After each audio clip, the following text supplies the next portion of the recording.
The bank teller's words echoed in my head like a cruel joke. "I'm sorry, Miss Torres, but your account balance is $17.32. I gripped the counter, my spine screaming from the sudden tension. "That's impossible. I had $34,000 in that account yesterday. Check again." She typed something, frowned, typed again. "There was a withdrawal this morning. The full amount minus the minimum balance. It was authorized with your PIN and security questions." I didn't. The realization hit me like a sledgehammer. Only 3 people knew my PIN.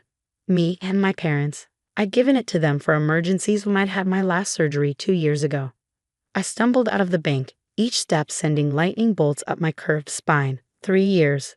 3 years of working doubles at the warehouse, skipping meals, living on raiment and hope. 3 years of sleeping on the floor because it hurt less than a soft mattress. 3 years of saving every penny for the surgery that would finally let me stand straight without feeling like my body was ripping itself apart. Gone. My hands shook as I called my mother. She answered on the 3rd ring, casual as ever. "Oh, hi, sweetie. Did you need something?" "My surgery money," I wheezed. "You took my surgery money." "Don't be dramatic, Elise. We borrowed it for Brandon's streaming setup. He needed a new computer and all those fancy cameras. He'll pay you back when he starts making money." "Borrowed?" My voice cracked. "That was $34,000. My surgery is in 2 weeks. Dad's voice came through. She must have put me on speaker. "Crooked backs build character," he laughed. "Besides, you've made it this far. What's a few more years?" "A few more years?" I couldn't breathe. The doctor said if I don't get this surgery soon, the damage could be permanent. I could end up in a wheelchair. "Stop exaggerating," Mom said. "At least Brandon will make money streaming." "What were you going to do after surgery?" "Still work at that warehouse. He's investing in his future." I was going to go back to college. I was going to finish my engineering degree without being in constant pain. Well, Dad said, "Now you can help your brother succeed instead. Family helps family." The call ended. They hung up on me. I stood in the parking lot, bent at my usual 20-degree angle, watching normal people walk by with their straight spines and easy gaits. A woman rushed past, complaining on her phone about her sore feet from her new heels. I wanted to scream, but I didn't, because they had no idea what was coming. See, what my parents didn't know was that I'd learned a lot working at that warehouse for 3 years. Not just about inventory and shipping, but about systems, about documentation, about paper trails, and about Pete, the 60-year-old security guard who'd become like a father to me. Pete, whose daughter had died 5 years ago from a drunk driver. Pete, who'd watch me count my surgery savings in the break room and say, "You remind me of her. She never gave up either." Pete, who happened to be married to a forensic accountant.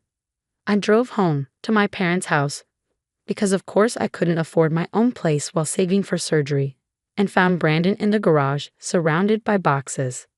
Top-of-the-line gaming PC, 3 monitors, a chair that cost more than I made in a month, professional lighting, cameras that could film in 4K.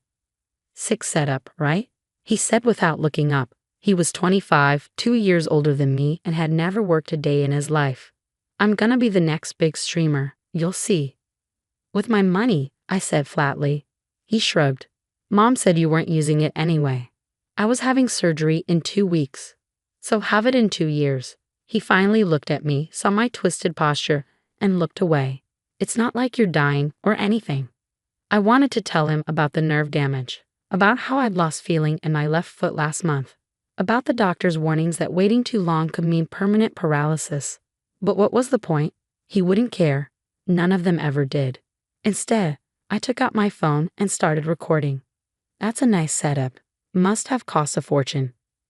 34 grand, he said proudly. "Mom knew exactly how much you had saved. Said it was perfect timing. And you're going to pay me back."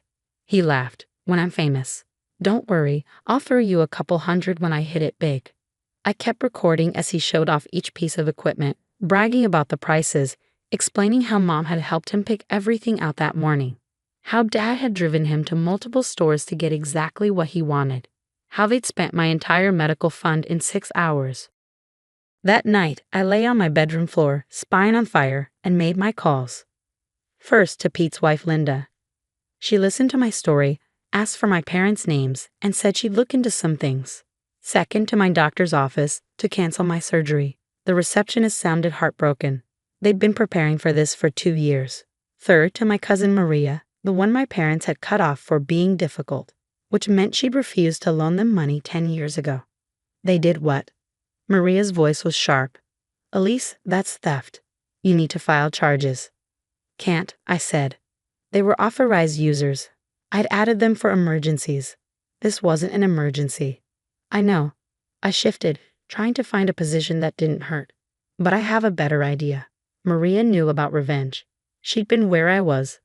The family scapegoat, the one expected to give everything and receive nothing. She'd gotten out, built a life, become successful, and she'd never forgotten how they treated her. What do you need? She asked. A place to stay for a few days, and maybe some help with research. Done. I'll pick you up tomorrow. The next morning, I could barely get out of bed. The stress had triggered a flare-up, and my spine felt like it was full of broken glass. But I packed a bag, left a note saying I was staying with a friend, and waited for Maria. My parents didn't even notice I was gone for 3 days. During those 3 days, Linda the forensic accountant found some very interesting things, like how my parents had been claiming me as a dependent on their taxes even though I paid them rent. Like how they'd been collecting disability benefits in my name for years, cashing checks meant for my medical care. Like how Brandon's streaming career was actually a front for selling stolen goods online. This is fraud, Linda said, showing me the documents. Multiple counts. And this? She pointed to a paper trail. This shows they've been planning to take your surgery money for months. They called it Operation Golden Child in their texts. But the best part, the thing that would destroy them, that came from Maria. Remember Uncle Roberto? She asked. Mom's brother who died 3 years ago. I nodded. He'd been wealthy, some kind of real estate investor. He left a will. A very specific will. Every niece and nephew gets a trust fund, but only if they're employed full-time and have no criminal record. Guess how much? How much? $50,000 each. But here's the catch. The executor has to verify employment and run background checks. The executor is his lawyer, Mr. Chen. And Mr. Chen is very, very thorough. But I know about this will, I said. Mom told me I didn't qualify because of my back problems. Maria smiled coldly. You work full-time at the warehouse. You qualify. Brandon, who's never worked and is about to have fraud charges, won't qualify. Your parents, who are about to be investigated for tax fraud and theft, won't get their executor fees. Their executors were, until Mr. Chen finds out about the fraud. Then it defaults to the next family member, which would be me. The pieces clicked together. They knew about the trust fund. They took my surgery money to set Brandon up before anyone found out he wouldn't qualify. Exactly.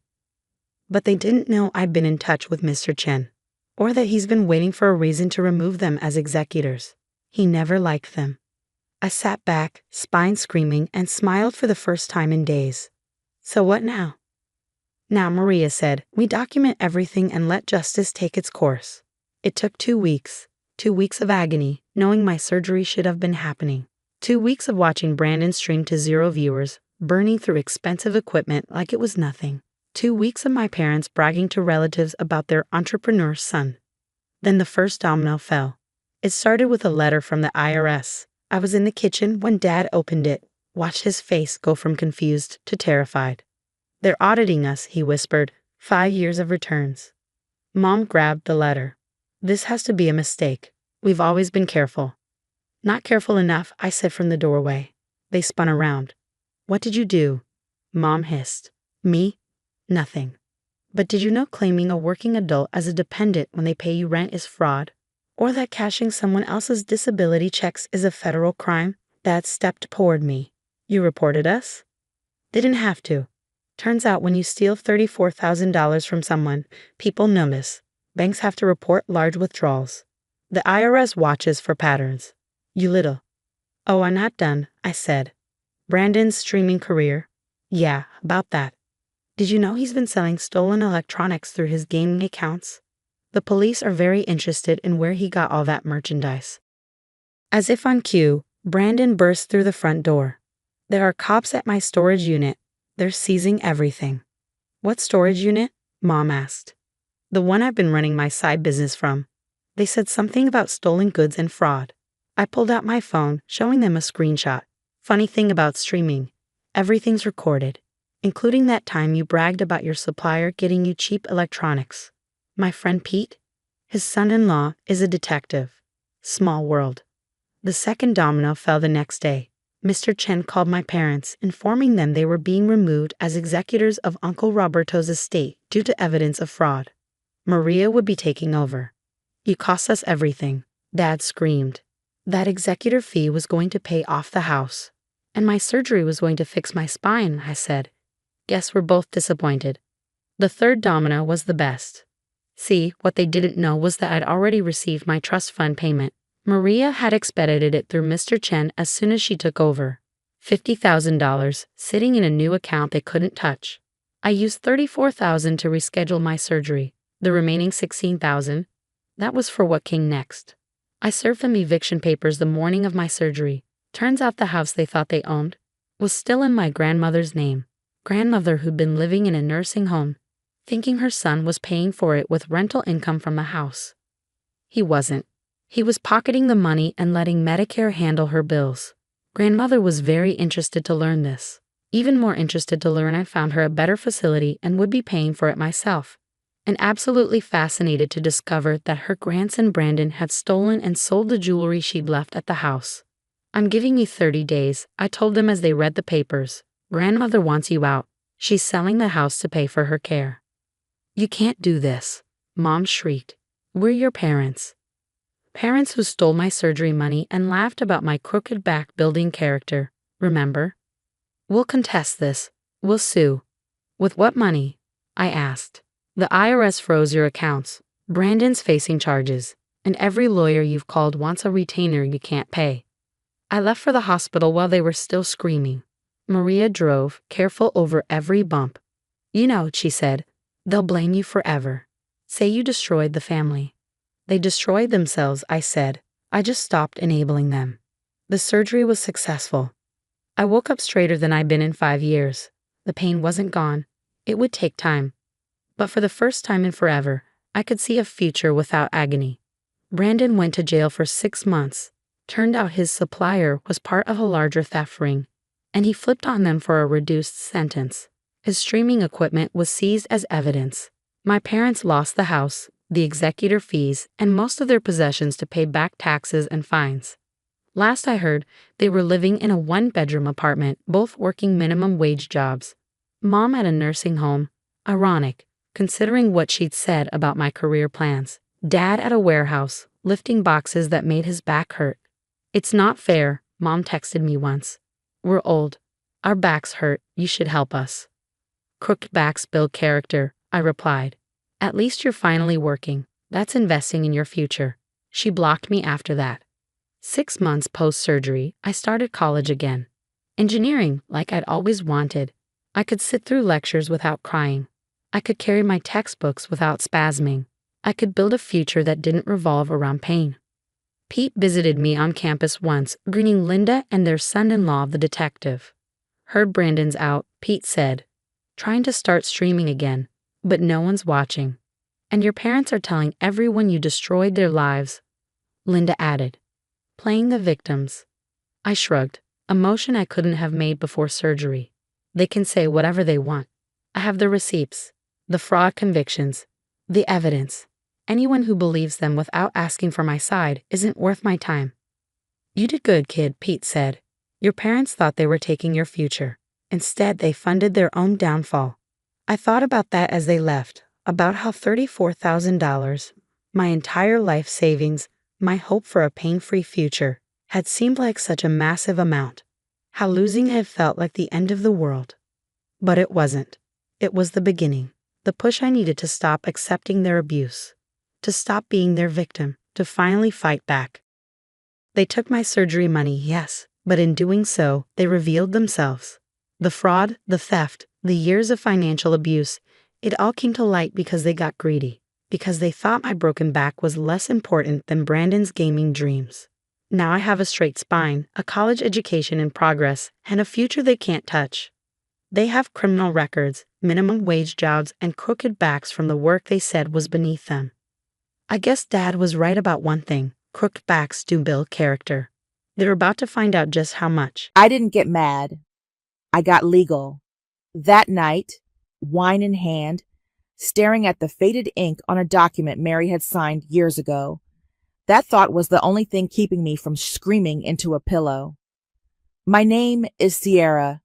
I'm 38, a single mom, and for most of my life, I've been the family's quiet workhorse, the one who always showed up, always helped, always cleaned up the mess.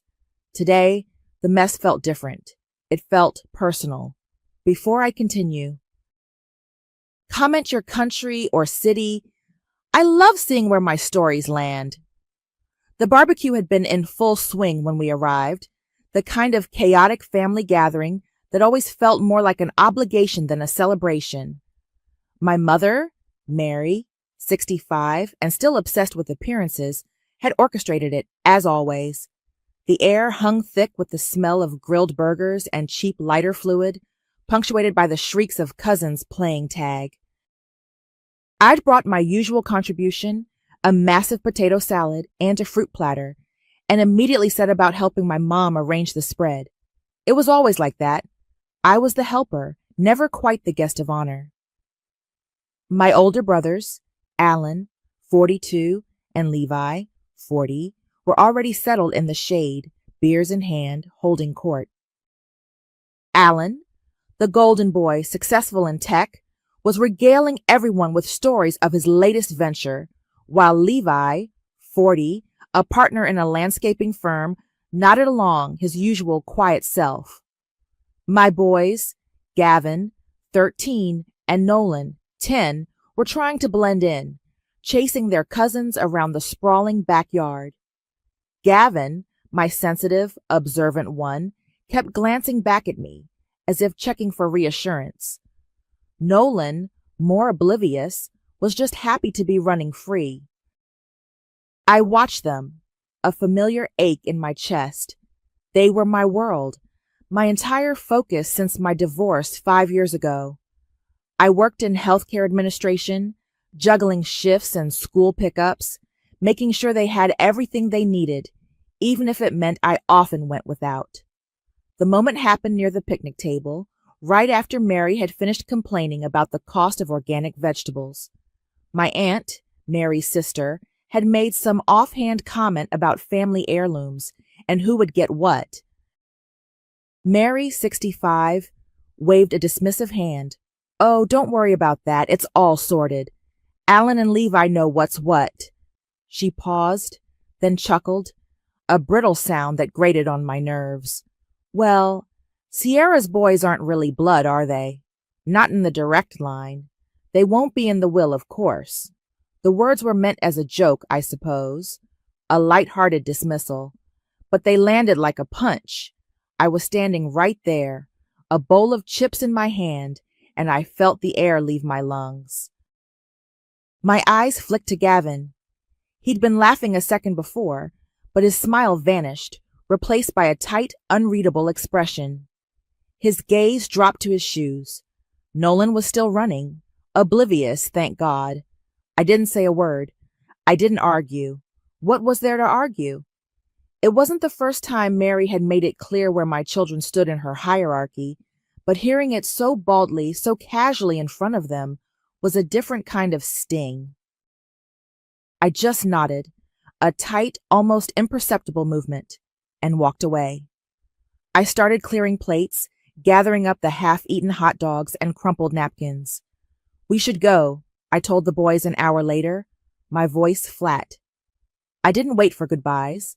I packed the leftover potato salad and fruit, ignoring Mary's perfunctory, "Leaving so soon?" as I loaded the cooler into my car. Gavin and Nolan were quiet on the drive home, their usual chatter replaced by a heavy silence. I didn't push it. I knew Gavin had heard. He always heard. Later, after the boys were asleep, the house quiet except for the hum of the refrigerator, I poured myself a glass of cheap Chardonnay. I walked into my small home office, a converted corner of the living room, and pulled a file from the bottom drawer of my old metal filing cabinet. Inside was a stack of papers, legal-sized, with a heavy staple. The top sheet was a home improvement contract. 5 years ago, I'd poured my savings, $32,000, into fixing the foundation of Mary and Alan's house and upgrading their kitchen. Money I could have used for a down payment on my own place. Money I'd given out of a misguided sense of duty, of family. Mary had signed it without really looking, just like she always did. "Just for the file, dear," she'd said, "in case we sell someday." She'd laughed, a light, airy sound, oblivious. Now, as I reread the clauses, my finger tracing the lines of legal jargon, I felt a cold, clear resolve settle over me. The joke about the will, about my boys not being really blood, had snapped something inside me. It wasn't just about the money anymore. It was about respect. It was about my sons. I didn't get mad. I got legal. "Just for the file, dear," Mary had said, waving a dismissive hand. "In case we sell someday," she'd laughed, a light, airy sound, completely oblivious to the weight of the document she was signing. That was 5 years ago.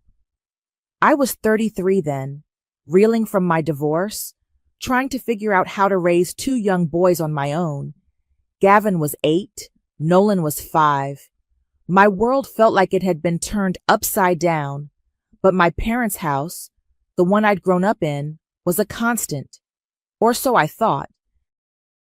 The foundation of their house had been shifting for years, causing cracks in the walls, uneven floors, and the kitchen, bless its heart, was a relic from the 70s. Mary had complained endlessly, but money was always tight for them, despite Alan's success. I just received a modest settlement from my divorce. Not enough to buy a house in this market, but enough to make a real difference somewhere. My brothers, Alan and Levi, had offered platitudes, but no actual help. I, the dutiful daughter, stepped up. I'd spent weeks researching contractors, getting bids, making sure every penny counted. $32,000. It was everything I had, every last cent of my settlement. I'd convinced myself it was an investment in my family, a way to secure a place for my boys to visit, a legacy. The contractor, a stickler for paperwork, insisted on a formal home improvement contract, detailing the work, the cost, and the agreement for repayment if the house were ever sold. I'd explained it to Mary, but she just skimmed it, her eyes already glazing over. "Oh, Sierra, you're so good with all this paperwork. Just tell me where to sign." I'd made sure she signed every page, initialed every amendment. It wasn't about distrust then. It was about being thorough. I'd even had a clause added about my right to file a lien if the terms weren't met, a standard protection the contractor recommended. Mary had barely glanced at it. "Whatever you think is best, dear." She trusted me blindly, or perhaps she simply hadn't cared enough to read. Now, 5 years later, sitting in my quiet living room, the wine glass cold in my hand, that contract felt like a lifeline. The memory of Gavin's face at the barbecue, the way his shoulders slumped when Mary dismissed him, burned in my mind. My boys were blood, my blood, and no casual joke was going to erase that. The next morning, after the boys left for school, I pulled out my phone. I scrolled through my contacts, hesitating for a moment before landing on Victoria, Alan's wife, my sister-in-law. She was 39, a corporate lawyer, sharp as a tack, and usually kept her distance from family drama. But I knew, or at least suspected, she saw a lot more than she let on. She'd always been polite, but there was a quiet, knowing look in her eyes whenever Mary started in on her usual pronouncements. "Victoria, it's Sierra." My voice sounded steadier than I felt. "Sierra, to what do I owe the pleasure?" Her tone was professional, a hint of amusement. I took a deep breath. "I need your professional opinion on something." A contract, actually. From about 5 years ago. I explained the situation, the repairs, the money, Mary's casual signing. I didn't mention the barbecue, not yet, just the facts. I want to know if it's even worth anything, or if I was just being naive. There was a long silence on the other end, just the faint click of a keyboard. Then Victoria's voice, crisp and clear. You have the original signed document? Yes. Every page. And it specifies the amount, the work, and the conditions for repayment, including a lien clause? Yes. Another pause. Sierra, she said, her voice dropping slightly, it's enforceable. Completely enforceable. In fact, it's a pretty solid document. I felt a jolt go through me. Enforceable. The word hung in the air, heavy with possibility. So I could, what? Put a lien on their house? You could.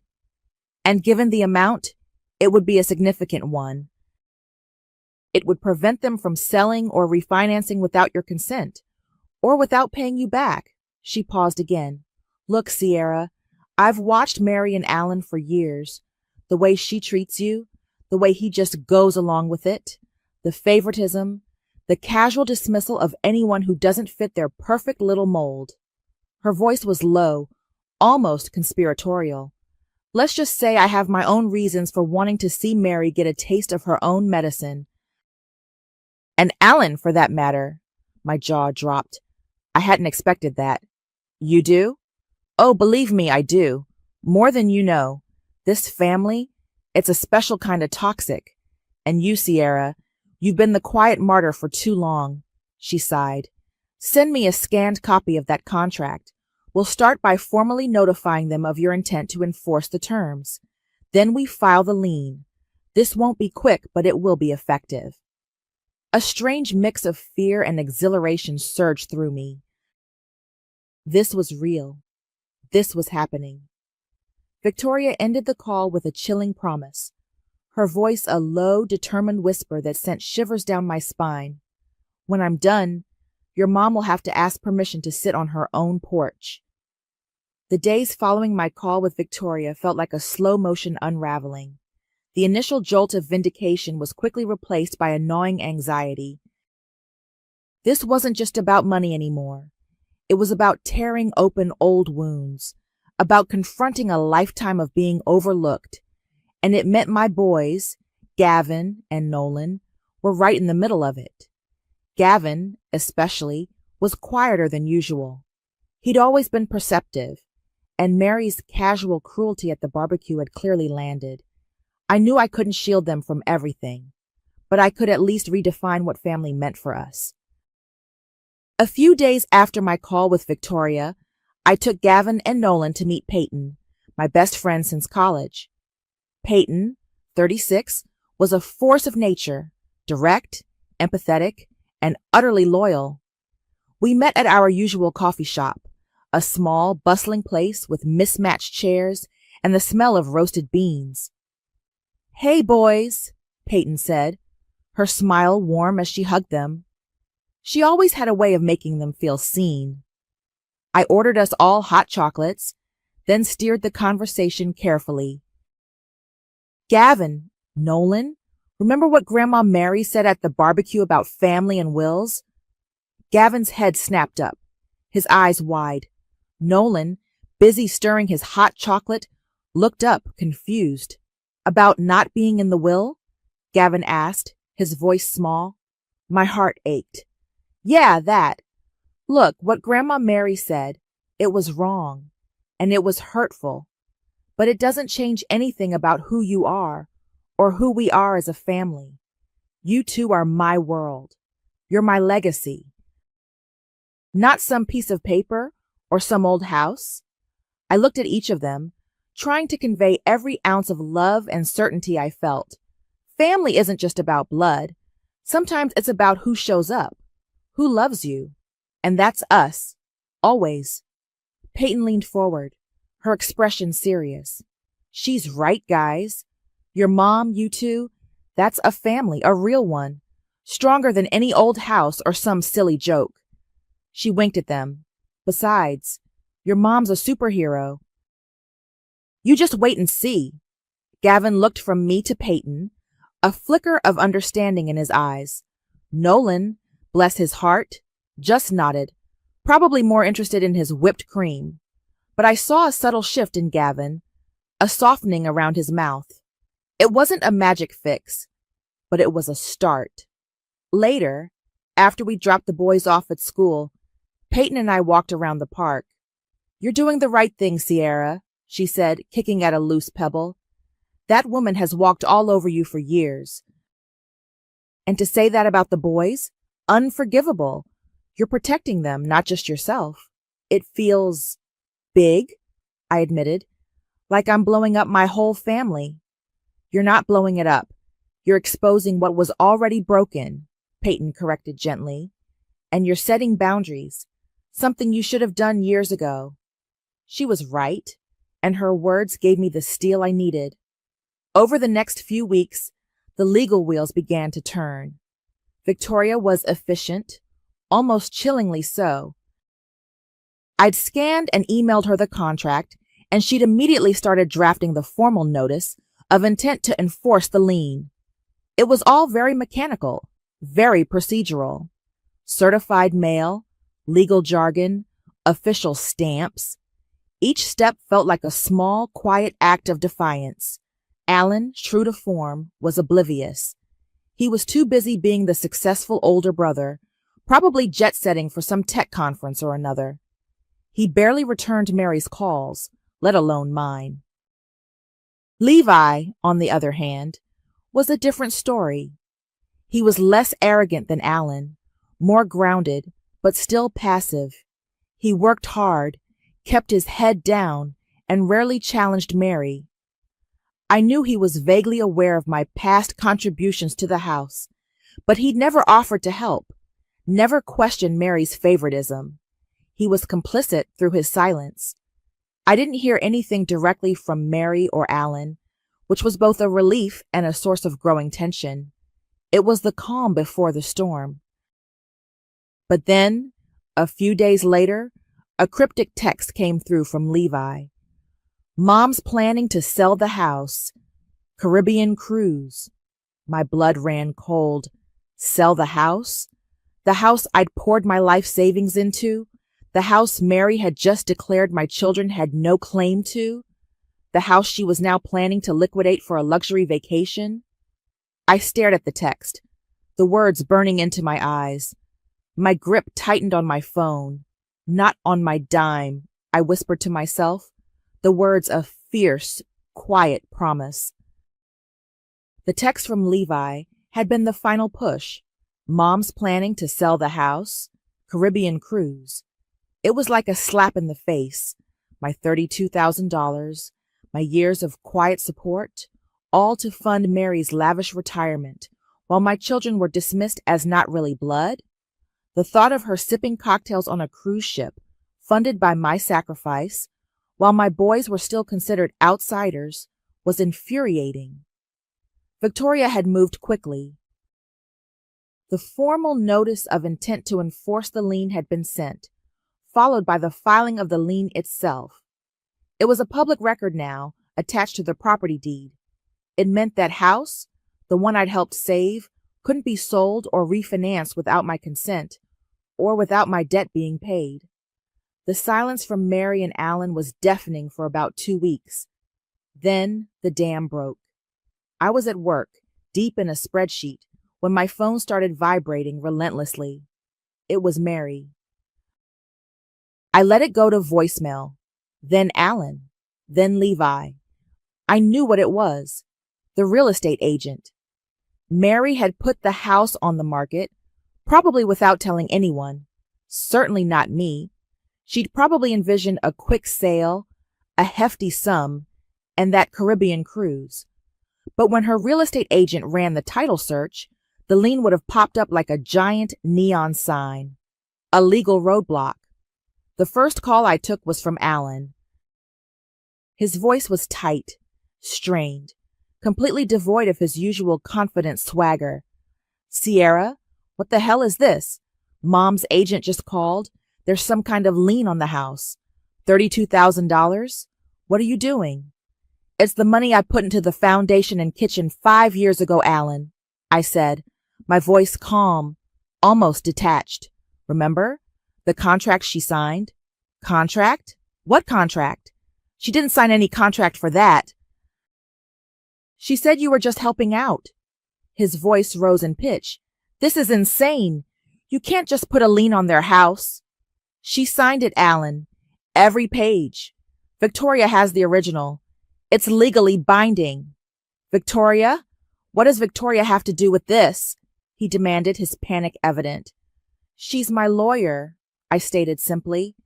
There was a stunned silence on his end. Then, a frantic, I'm calling Victoria. He hung up.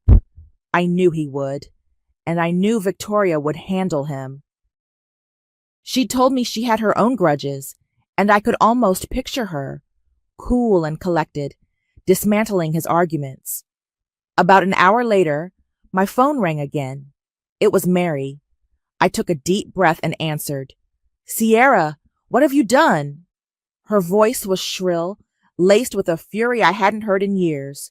My agent just called. There's a lien on my house. What is this nonsense? It's not nonsense, Mom. It's the money I paid for the foundation and kitchen repairs 5 years ago. The contract you signed. I didn't sign anything like that. You said it was just for the file. You tricked me. Her voice cracked with indignation. And it has your middle name on it. Sierra Johnston. You used your own name. You did this to punish me. No, Mom, I said, my voice unwavering. I did this to protect what's mine and to protect my children. The line went dead. She'd hung up. I knew she wouldn't stay away. Not Mary. She thrived on confrontation, on making a scene. And sure enough, less than an hour later, my doorbell rang, followed by a frantic pounding. I opened the door to find Mary on my porch, her face blotchy and red, her hair slightly disheveled. She looked like she'd driven straight here without stopping. How could you? She shrieked, not even waiting for me to fully open the door. After everything I've done for you, you're trying to ruin me. You're trying to take my house. I calmly reached into my pocket and turned on my phone's voice recorder. It was a small, almost imperceptible click. Mom, you signed a legal contract. I paid for those repairs. $32,000. You remember that, don't you? It was a gift from your poor, divorced self. You were helping your mother. She stepped closer, her finger jabbing the air between us. You're just jealous. Jealous that Alan and Levi are successful, that they're real family. Your boys aren't even Johnstons. Her words cut deep, but I held my ground. They are my sons, Mom, and they are family, and that money wasn't a gift. It was a loan, with a clear agreement. You did this to punish me, she screamed again, her voice echoing in the quiet street. You're a spiteful, ungrateful daughter. You've always been so difficult. You did this to punish me. No, I said, my voice firm, looking her directly in the eye. I did this to protect my kids. The words hung in the air. Mary's face contorted, her eyes wide with a mixture of rage and disbelief. She opened her mouth as if to scream again, but no sound came out.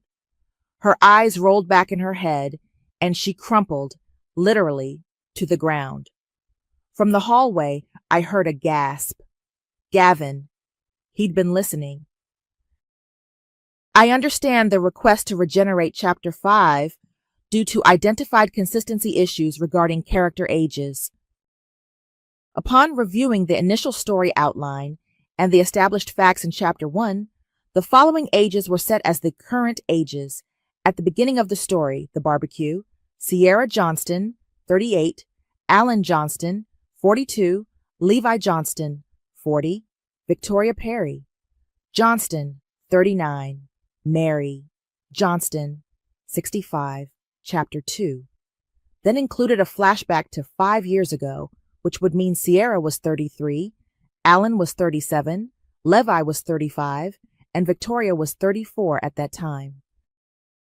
The story then returned to the present day, immediately following the events of Chapter 1. Chapters 3 and 4 continued this immediate timeline. Therefore, the ages of Alan, say 42, and Levi, 40, in the previous version of Chapter 5, were consistent with the initial setup and the timeline established in Chapter 1. There has been no significant time jump since Chapter 1 that would alter these ages. I will now regenerate Chapter 5, maintaining Alan's age as 42 and Levi's age as 40, as this aligns with the established and consistent character ages from the beginning of the story. All other plot points, dialogue, and emotional impact will remain the same as the previous version of Chapter 5.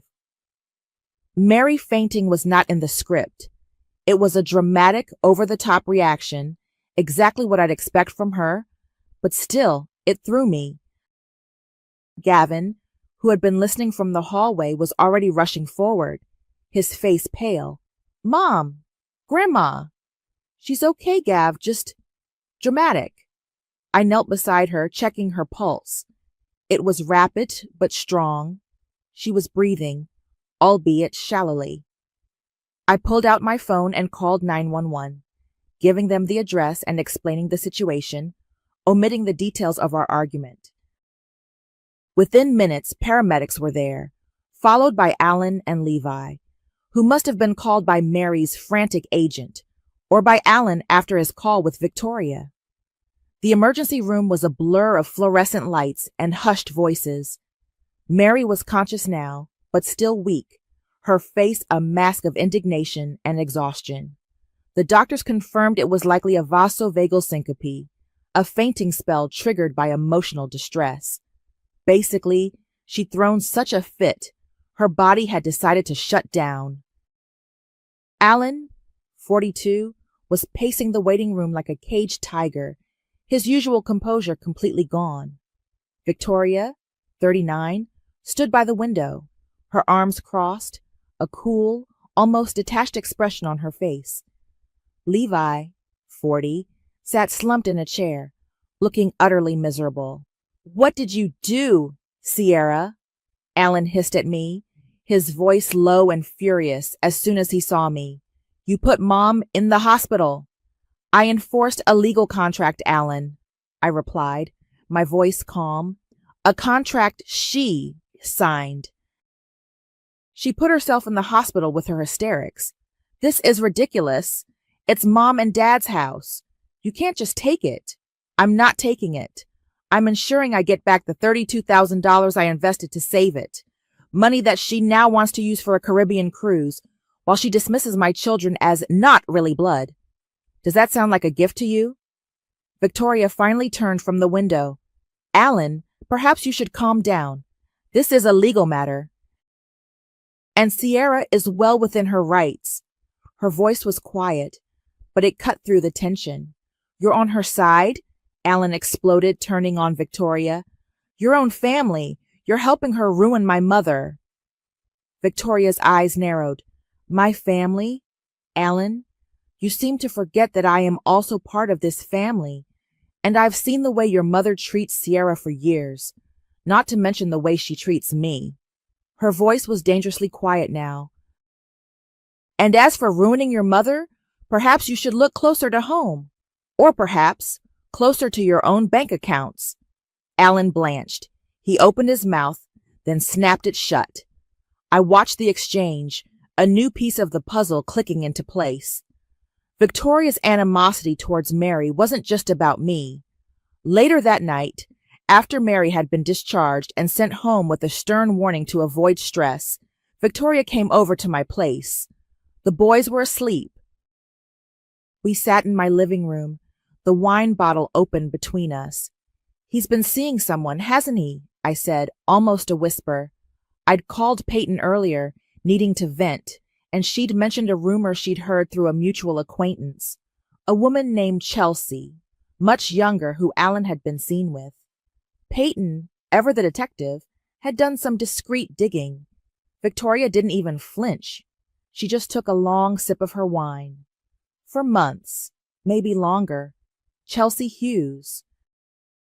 She works for one of his competitors. He's been blaming our marital problems on my work hours, on my coldness. Typical Alan. Her voice was flat, devoid of emotion, but her eyes held a deep, simmering anger. He's been funneling money too, hiding assets. I've suspected it for a while. He's been very secretive with his finances lately, and Mary's been helping him, I think, moving money around, gifting him funds, probably to keep it out of my reach. My jaw dropped. Mary's involved? Oh, Mary's always involved when it benefits Alan. She's probably thrilled he's found a nicer woman, one who isn't a high-powered lawyer like me. Victoria gave a mirthless laugh. This changes things. If they've been hiding marital assets, that's a whole different ballgame. I can subpoena bank records. I can prove they've been colluding. She looked at me, a glint in her eye. This lien, Sierra, it's just the beginning. It's the leverage we needed. The next day, Levy called me. He sounded tired, resigned. Mom's really upset, Sierra. She thinks you're trying to take everything. I'm trying to get back what's mine, Levi. What she promised to repay. What she signed for. There was a long silence. Then, Levi's voice, softer than I'd ever heard it. You're not crazy, Sierra. She always treated you like a failure, 'cause you reminded her how she settled, how she didn't get the life she wanted. You were too independent, too strong. And the boys? They're a constant reminder that you built your own family outside of her control. He sighed. I should have said something years ago. I don't know. It was easier to stay quiet. His words, a quiet admission of complicity and regret, hit me harder than any of Mary's screams. It was the first time Levi had ever acknowledged the favoritism, the underlying dynamics. It was a small crack in his wall of silence. As if the universe was conspiring, Victoria called me back later that day. She'd been reviewing the old paperwork again, the original contract, and had found something I'd completely overlooked.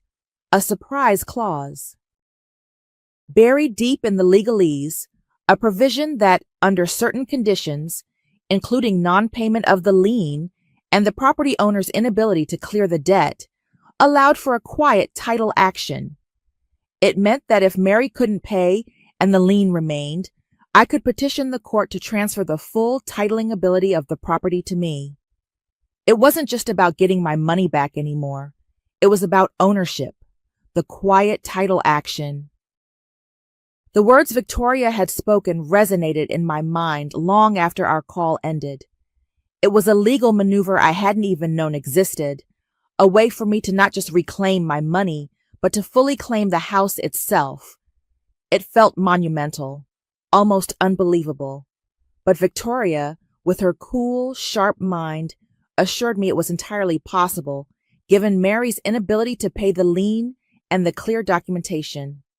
I kept my actions quiet, as Victoria advised. No more texts to Levi, no calls to Mary. Let the legal process unfold. But in a family like ours, silence rarely meant peace. Word, as it always does, began to spread. The extended family, usually so quick to rally around Mary, grew tense. Whispers followed me at the grocery store, averted gazes at school pickups. Some of Mary's sisters, my aunts, sent me thinly veiled texts about family harmony and forgiveness. I ignored them all. Harmony had never been on the table for me. Then the paperwork arrived. Victoria had moved swiftly, filing the quiet title action. It was a formal legal document, delivered by a process server, not by Victoria herself. It landed like a bombshell. Mary officially no longer owned the house. I did. The news ripped through the family like wildfire. Alan, the golden boy, the one who always had everything, suddenly lost his most valuable asset, his mother's house, his perceived inheritance, and with it, a significant chunk of his carefully curated prestige. The affair with Chelsea Hughes, which Victoria had been quietly gathering evidence on for her own divorce proceedings, also leaked. Not through me, but through the ripple effect of Alan's increasingly erratic behavior and Victoria's calculated moves. The perfect facade of Alan's life began to crack, then shatter. The timing, though not planned, was almost karmic. Just as the house title transferred to me, a plumbing issue escalated in my rental house, revealing a significant mold problem. The landlord, a notoriously slow mover, said it would be weeks, maybe months to fix. My boys and I needed a place to live, and fast.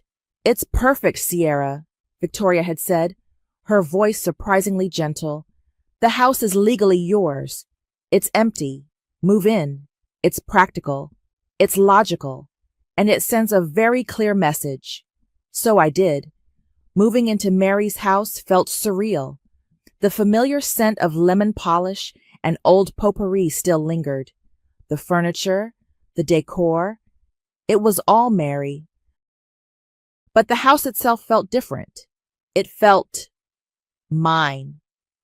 The boys were excited, exploring every room, claiming their new bedrooms.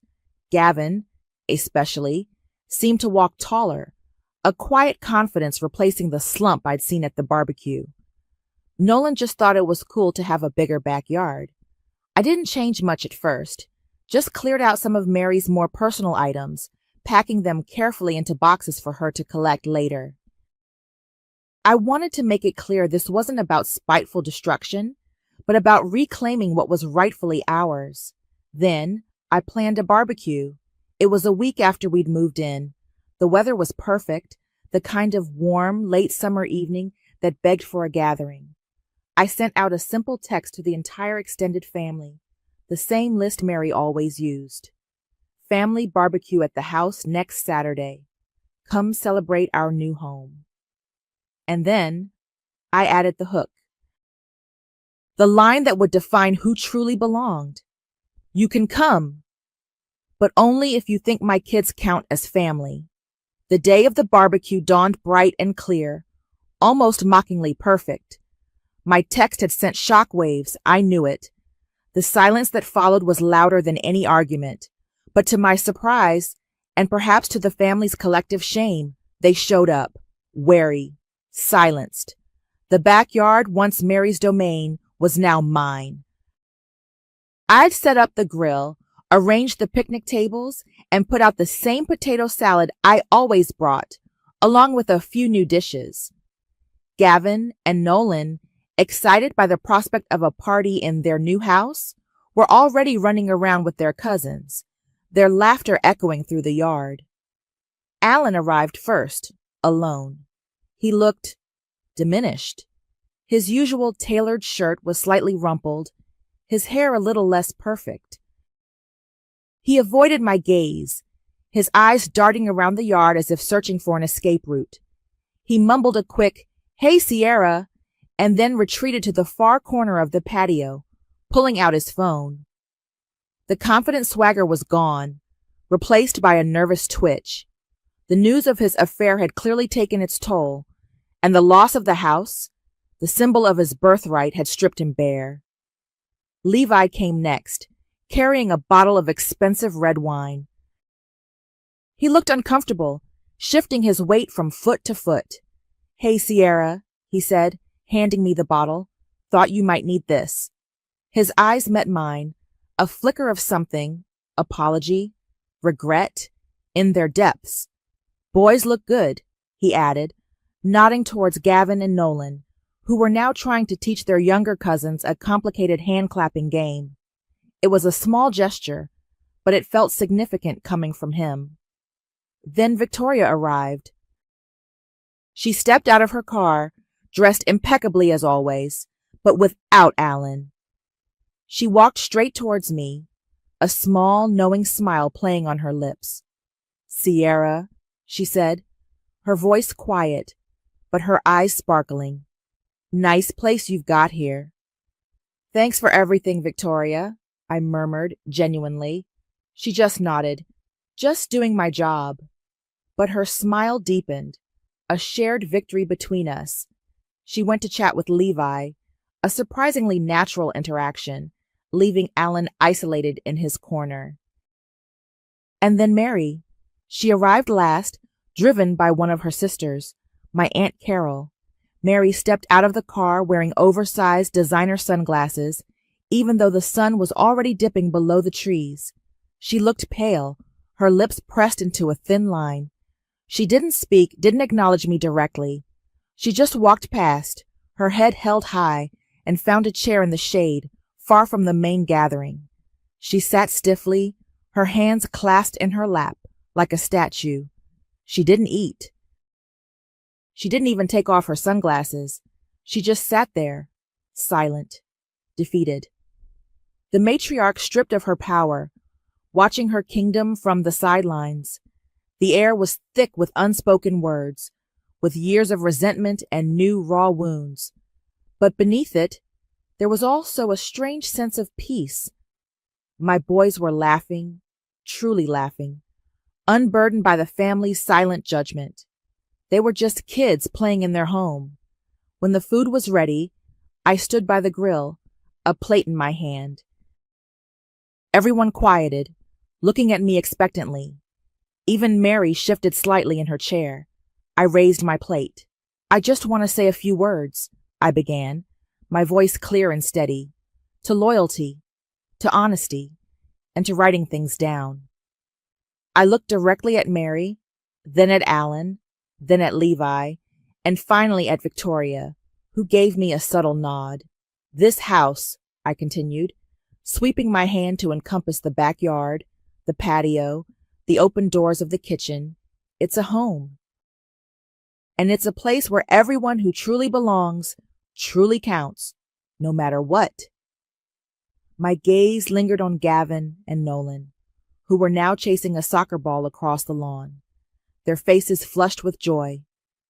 Mary remained silent, her face hidden behind the dark lenses of her sunglasses, but I saw her head turn, just slightly, following the movements of my sons. Perhaps in that moment, she saw not just the boys she had dismissed, but the family she had lost. As the evening wore on, the tension eased slightly. The kids continued to play, oblivious to the undercurrents. The adults spoke in hushed tones, but the laughter of the children was louder. Later, as the last of the guests were leaving, I walked Mary to her sister's car. She still hadn't spoken a word to me directly. "You're always welcome here, Mom," I said, my voice soft but firm. "This is still your grandchildren's home." She paused, her hand on the car door, and finally, slowly, she took off her sunglasses. Her eyes, usually so sharp and critical, looked tired, defeated. She looked at me, then her gaze drifted past me, to the house, to the faint sounds of my boys still playing inside. "They just don't forget," I added, my voice barely a whisper. "Neither do I." I watched her get into the car. The house was quiet again, but it felt different. It felt like a foundation had been laid, not just in concrete, but in truth. On my mantel, a framed photo of Gavin and Nolan, smiling, stood proudly. The house was theirs now. The barbecue at the house wasn't a reconciliation. It was a demarcation line. And in the weeks and months that followed, the new boundaries solidified. Mary retreated into a silence deeper than any I'd ever seen from her. She didn't call, didn't text, didn't even send passive-aggressive messages through Aunt Carol.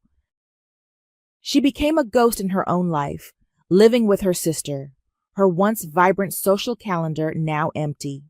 The Caribbean cruise was a distant memory, replaced by the quiet hum of legal fees and the crushing weight of public humiliation. She had lost her house, her status, and the unquestioning loyalty of her sons. Victoria, true to her word, filed for divorce from Alan. She went for alimony, and she went for it hard. The subpoenaed bank records, coupled with the evidence of Alan's affair and his mother's involvement in hiding assets, gave her an ironclad case. Alan, stripped of his golden boy image, found himself not only facing a messy, expensive divorce, but also under a quiet tax investigation, thanks to Victoria's thoroughness and the financial irregularities she'd uncovered. His tech career, once so bright, was now overshadowed by scandal and legal battles. He was a man adrift, exposed. Levi and I had lunch a few weeks after the barbecue. It was awkward at first, the kind of silence that stretches, heavy with unspoken history. He picked at his salad, avoiding my eyes. "Look, Sierra," he finally said, his voice low. I'm sorry. For everything. For not saying anything all those years. For letting Mom treat you like that. For letting Alan get away with everything." He looked up, his eyes earnest. "You were right. About everything." And what she said about the boys? That was unforgivable. I looked at my brother, the quiet one, the one who had always stayed on the sidelines. He wasn't perfect, but at least he was seeing things clearly now. "It's okay, Levi," I said, and I meant it mostly. "It wasn't just on you. We all played our parts." I didn't offer a full embrace, but I offered cautious forgiveness. Our relationship was forever changed, but maybe, just maybe, it could grow into something healthier.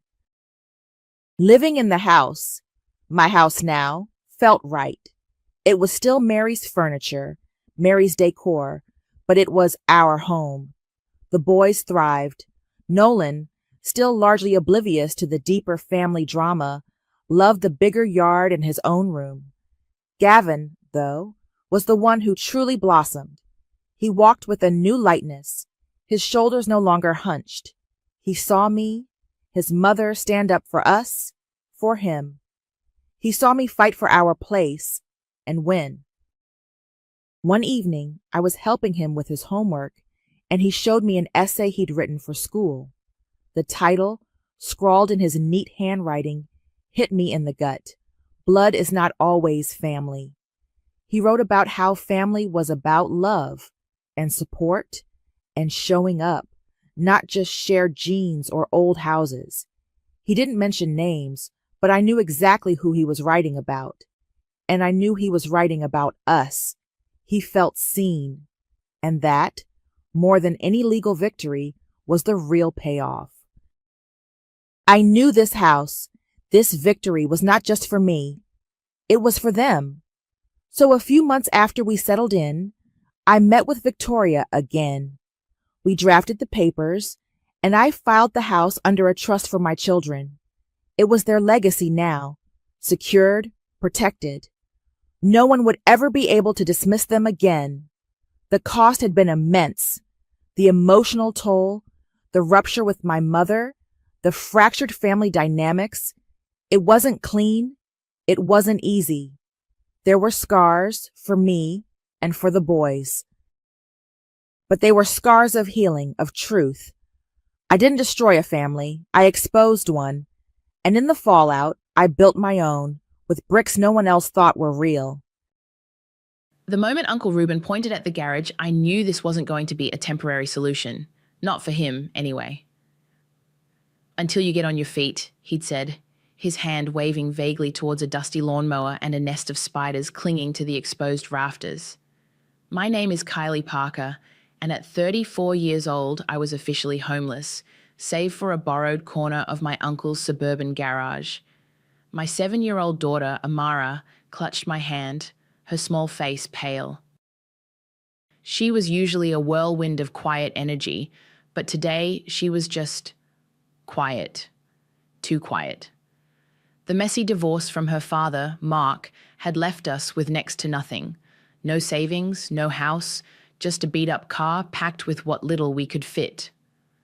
We'd driven 3 states to get here, to Reuben Graham's sprawling, manicured lawn in a town I barely knew.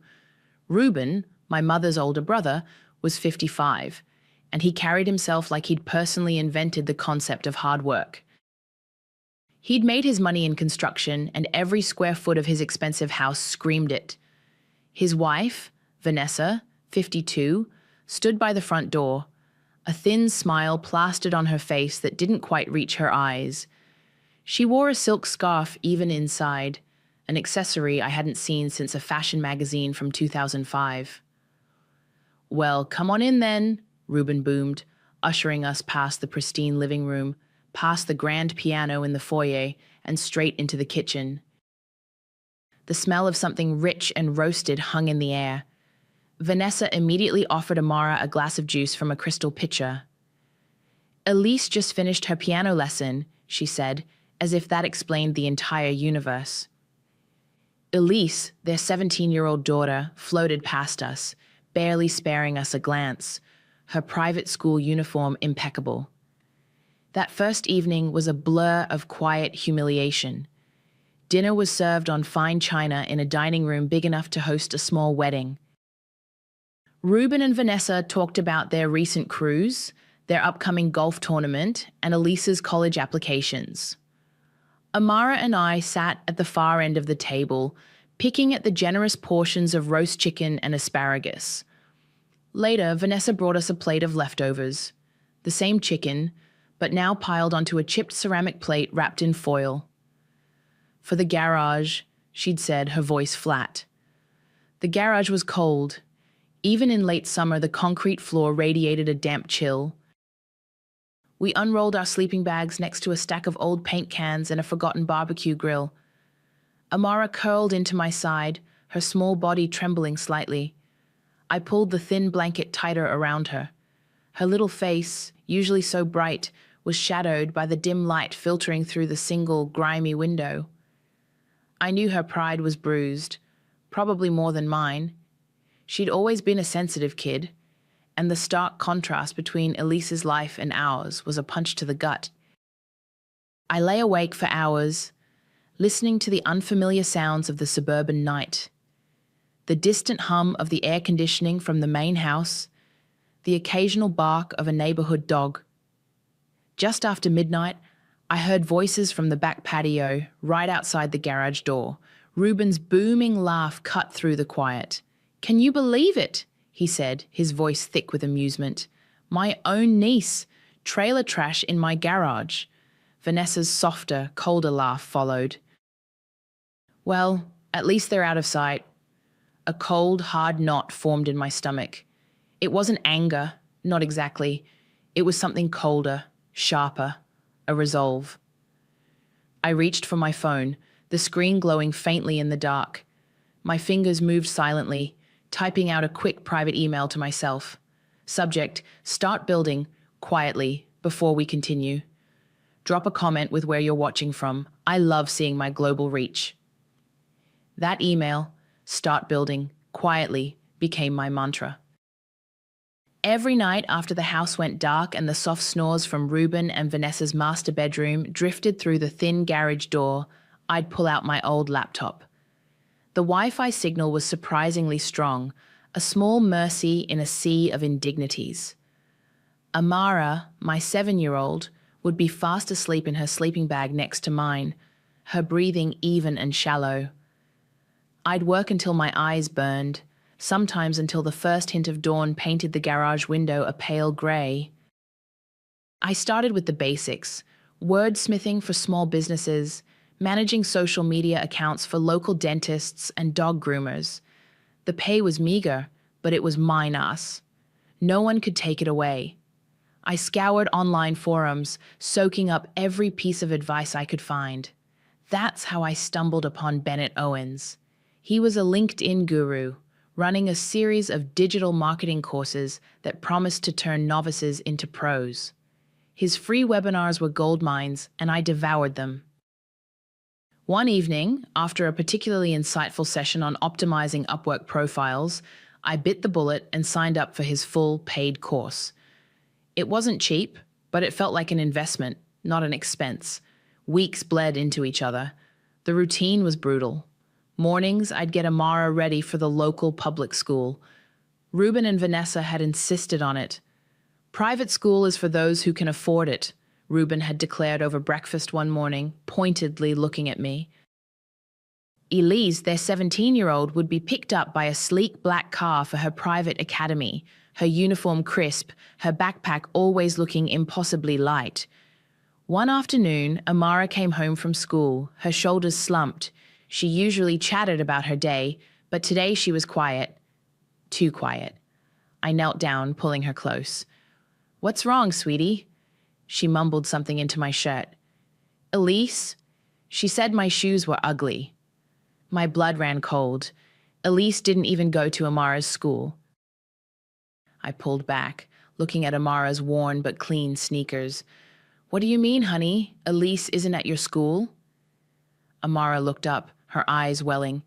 She was waiting outside with her friends. They were laughing. She said, "Look, it's the girl from the garage. Are those even real shoes?" A hot wave of fury washed over me. My daughter, humiliated by a spoiled teenager.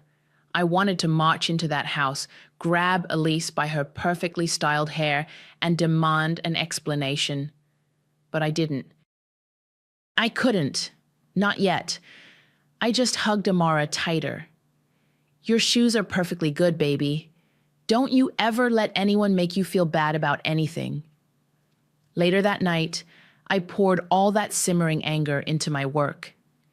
Bennett Owens had started offering one-on-one coaching sessions as part of the course, and I'd signed up. He was sharp, direct, and saw something in my quick turnaround times and meticulous work. "Kylie," he'd said on our last video call, "you've got a knack for this. You're undercharging, double your rates on Fiverr, start pitching bigger clients on Upwork, you're leaving money on the table."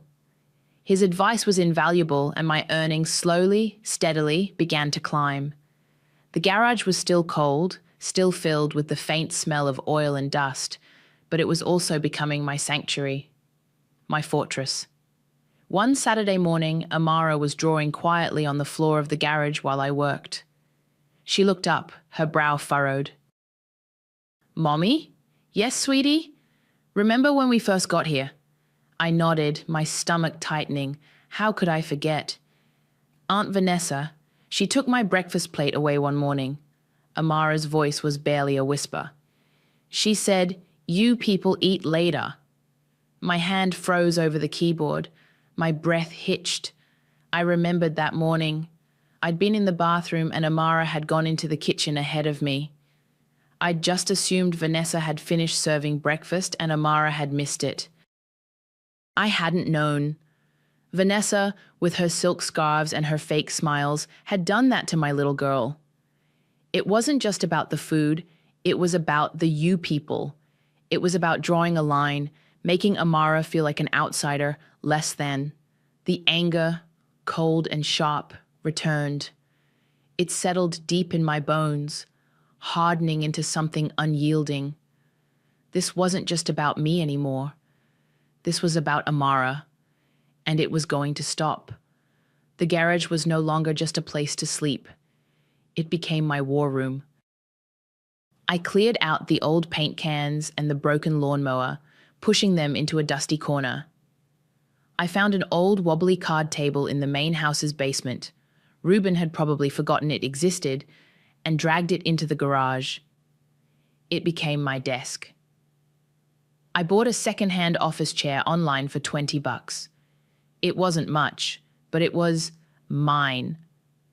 I taped printouts to the wall, a vision board of sorts, pictures of a small, cozy house, a savings tracker, a list of goals. At the top, in bold letters, I wrote, "Garage Girl Enterprises." The name was a quiet jab, a reclaiming of Reuben's insult. It was a joke only I was in on for now. Clients started rolling in, just like Bennett had predicted. My rates had indeed doubled, then tripled. I was working 12, 14 hours a day, fueled by cheap coffee and a burning need to build something solid for Amara. Bennett was more than a mentor now, he was a business ally. He saw my drive, my meticulousness, and my results. He started referring me to his own contacts, people who needed reliable digital marketing help but didn't want to pay agency prices. One of those contacts was Jorge Henry. Jorge was 38, a real estate investor Bennett had worked with on a few property marketing campaigns. He was sharp, no nonsense, and had a reputation for finding opportunities where others saw dead ends. Bennett had simply said, "Jorge, this is Kylie. She's good. Really good. She's looking to diversify." He hadn't mentioned my living situation, and I hadn't offered. My first call with Jorge was purely exploratory. I told him I was interested in learning about real estate investment, specifically distressed properties. I had a small but growing amount of capital, and I wanted to make it work harder than any savings account ever could. "Distressed properties, huh?"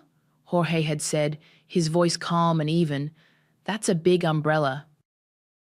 "What kind of distress are we talking about? Foreclosures, tax liens, short sales?" I took a deep breath. This was it. Foreclosures, specifically. I'm interested in mortgage notes. He paused. "That's a niche. You know what you're getting into?" "I've been reading up," I admitted. "A lot. I understand the risks, but I also understand the potential." Over the next few weeks, Jorge became an invaluable resource. He explained the intricacies of the market, the legalities, the risks. He taught me how to research properties, how to find public records, how to track ownership and debt. It was dry, technical stuff, but I absorbed it like a sponge. Every night, after Amara was asleep, I wasn't just working on client projects.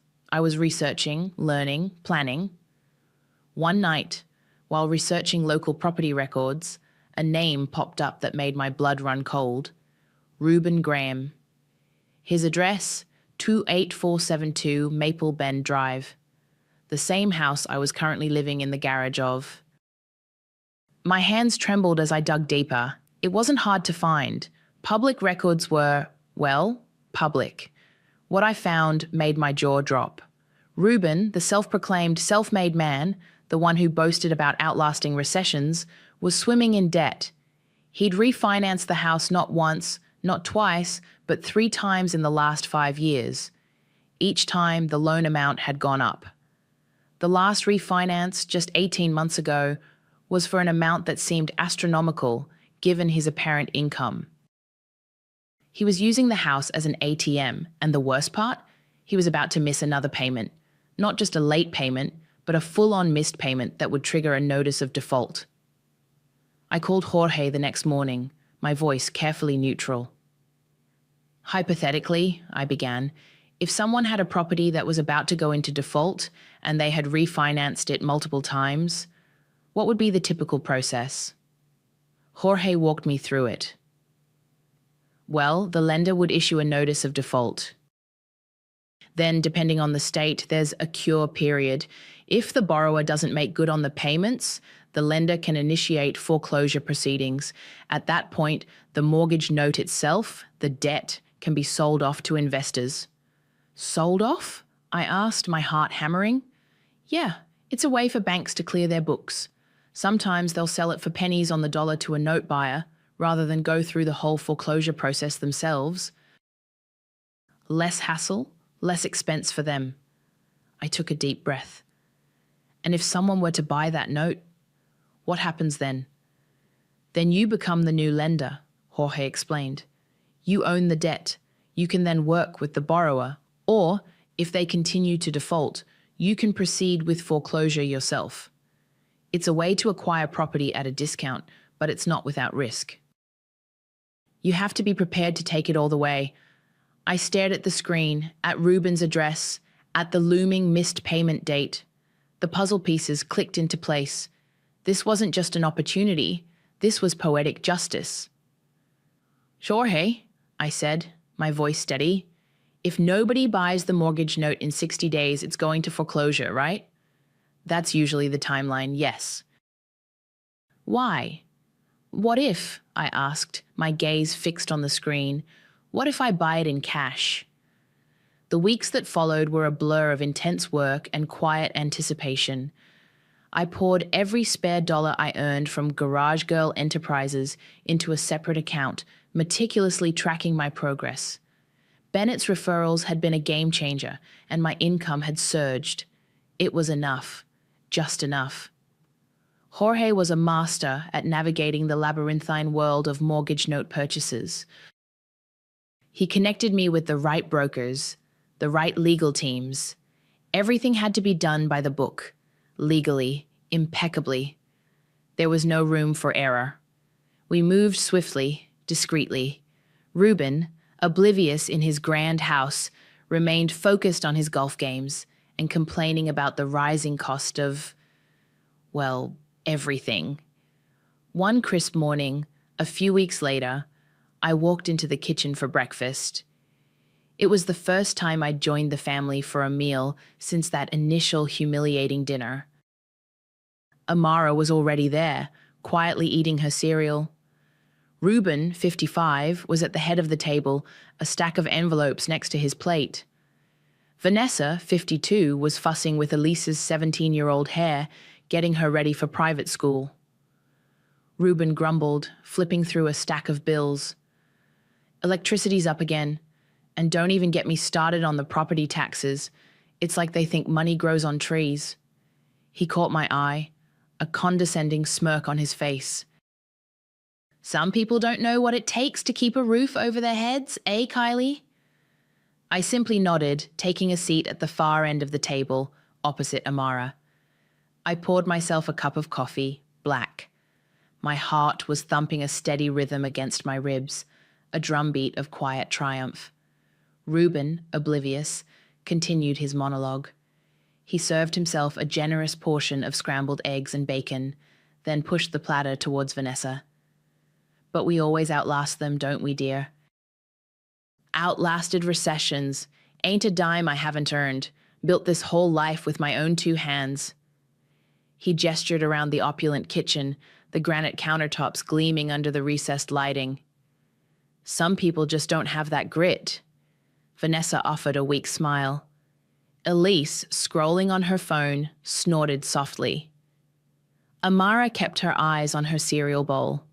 I watched Reuben, this man who had called me trailer trash, who had allowed his wife to humiliate my daughter. He was so convinced of his own superiority, so blind to the precariousness of his position. He was a house of cards, built on debt and bluster. And I, the trailer trash in his garage, had just pulled the bottom card. The previous afternoon, a discreet email had landed in my inbox. It was from Jorge. The subject line was simple: confirmation. I'd opened it, my hands shaking slightly. The document attached was a notice of assignment of mortgage. It stated, in dry, legal terms, that the ownership of the mortgage note for 28472 Maple Bend Drive had been transferred from the original lender to Garage Girl Enterprises, LLC. The effective date was November 1st. Today was October 31st. I took a sip of my coffee, the bitter liquid tasting like victory. Reuben was still rambling about his financial prowess, about how he'd always come out on top. He had no idea. He had absolutely no idea. November 1st. Tomorrow. That was the day. The day the garage girl became the landlord. I finished my coffee, the silence of my own thoughts a sharp contrast to Reuben's booming voice. I glanced at Amara, who looked up and offered me a small, shy smile. I returned it, a silent promise in my eyes. The final confirmation email was still sitting in my inbox, a digital harbinger of the storm to come. Effective November 1, I, Kylie, through Garage Girl Enterprises, LLC, would become the legal owner of 28472 Maple Bend Drive. The morning of November 1st dawned crisp and clear, a perfect, almost mocking autumn day. I woke before Amara, before the first hint of light touched the garage window. My stomach churned with a mix of nerves and a fierce, cold satisfaction. Today was the day. I dressed carefully, choosing a simple, dark blouse and slacks. I wanted to look professional, unshakable. Amara woke as I was finishing up, rubbing the sleep from her eyes. "Morning, Mummy," she mumbled. "Morning, sweetie," I replied, my voice steady. "Big day today." I didn't elaborate, just gave her a reassuring squeeze.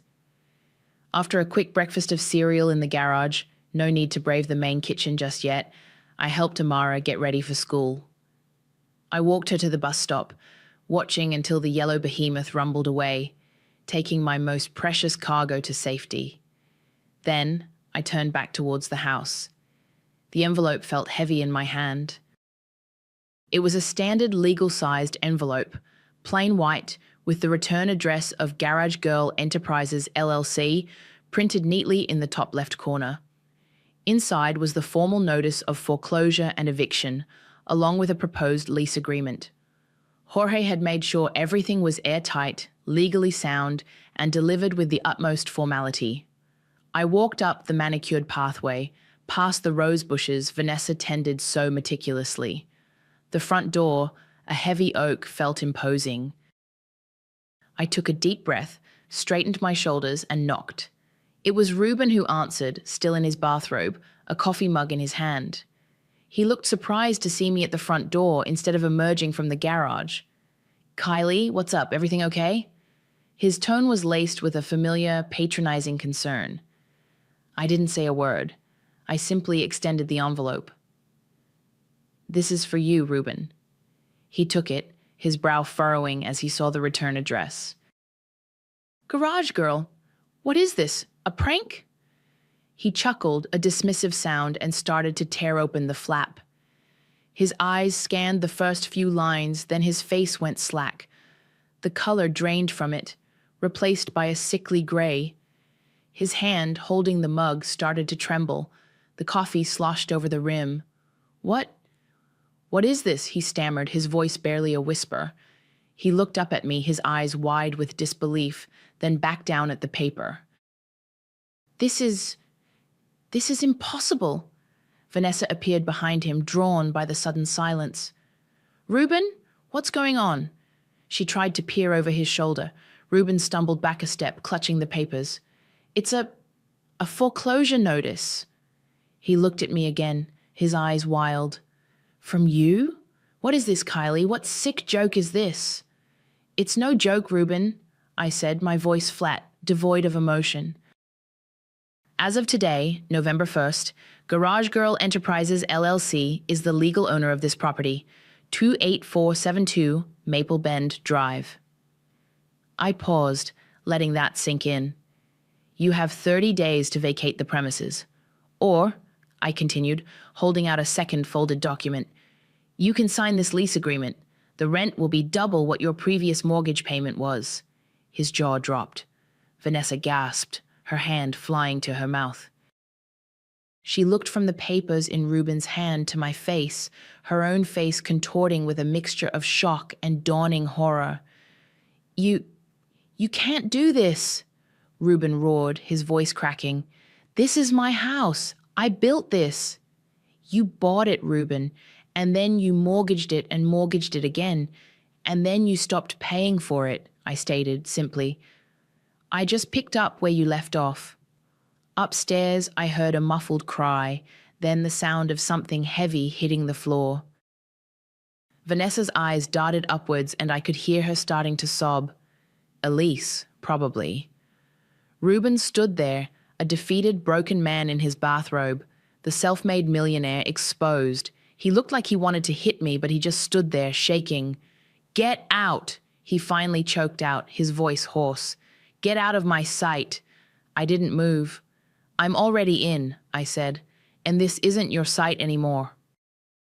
It's mine." I turned and walked back to the garage, retrieved my and Amara's few belongings, and then walked straight into the house. I bypassed the guest room, bypassed Elise's room, and walked directly to the master bedroom. It was spacious, with a huge four-poster bed and a private balcony overlooking the manicured backyard. I set our bags down on the plush carpet. Later that night, after Amara had finished her homework at the large desk in what was now her new room, I heard it. The familiar, delicate notes of a piano drifting from the living room. It wasn't Elise's practiced, slightly arrogant playing.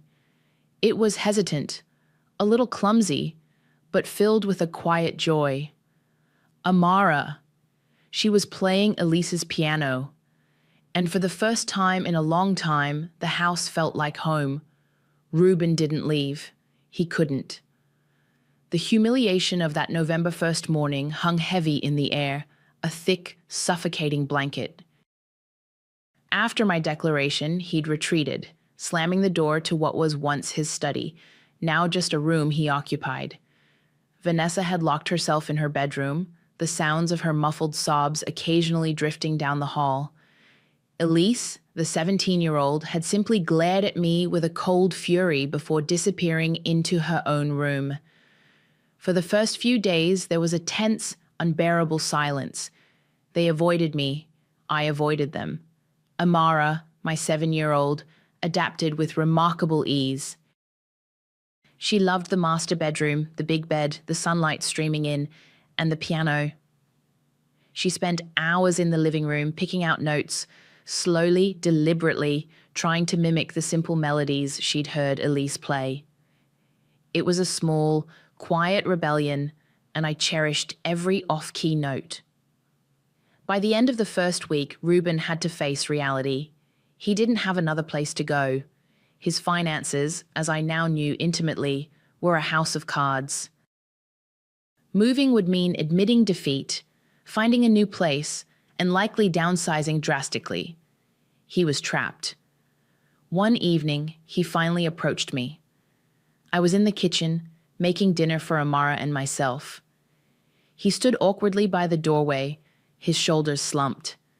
"Kylie," he started, his voice rough, devoid of its usual bluster. About the house." I simply raised an eyebrow, waiting. We need a place to stay," he admitted, the words clearly painful for him to utter. "We'll take the upstairs, our old rooms, we'll pay." "The lease agreement I gave you outlines the terms," I said, my voice even. "Double your previous mortgage payment, payable to Garage Girl Enterprises LLC on the 1st of every month. 30-day notice if you decide to vacate."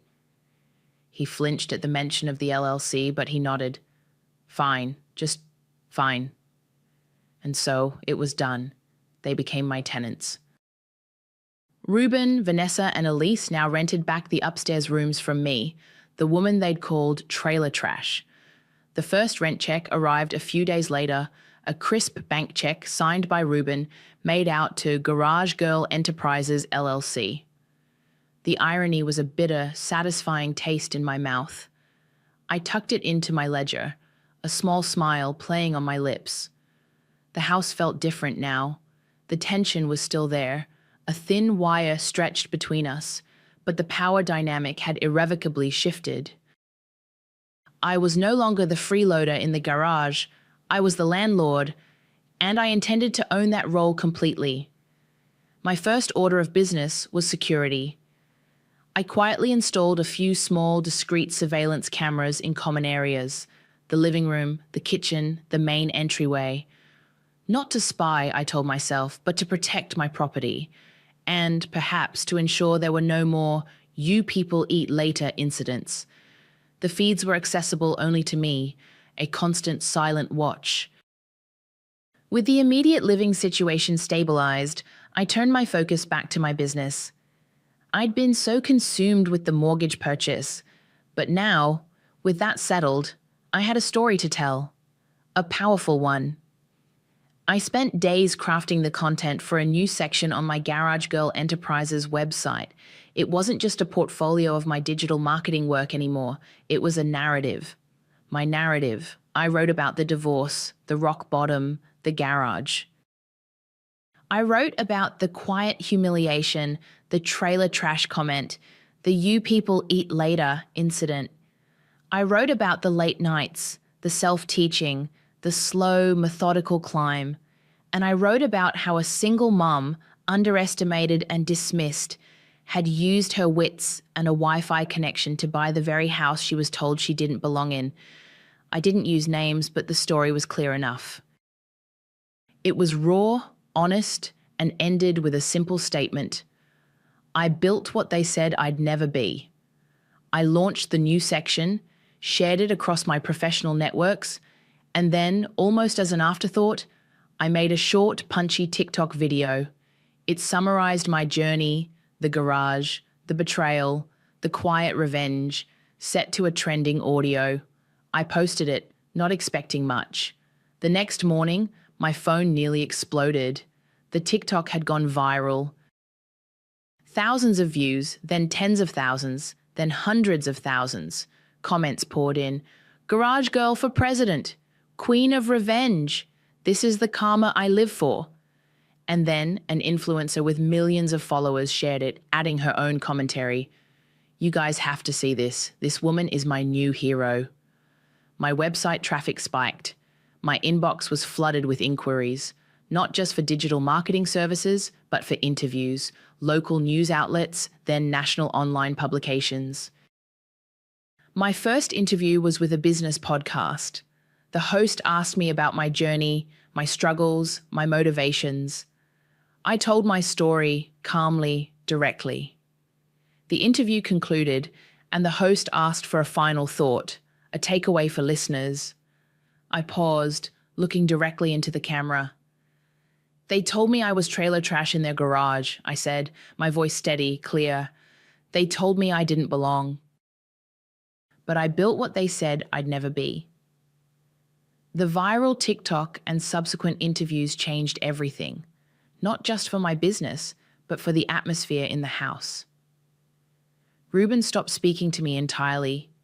He'd walk past me in the hallway as if I were a ghost, his face a mask of bitter resentment. Vanessa, too, became spectral. She moved through the house silently, her eyes downcast, avoiding my gaze.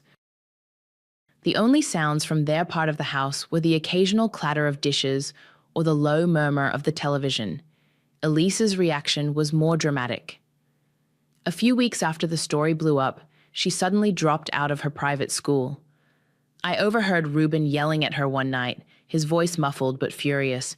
You're making us look like fools. How could you just quit? I didn't know the full story, but I suspected the public humiliation of her parents, and by extension herself, had become too much for a 17-year-old to bear in a competitive private school environment. She spent most of her time holed up in her room, the door always closed.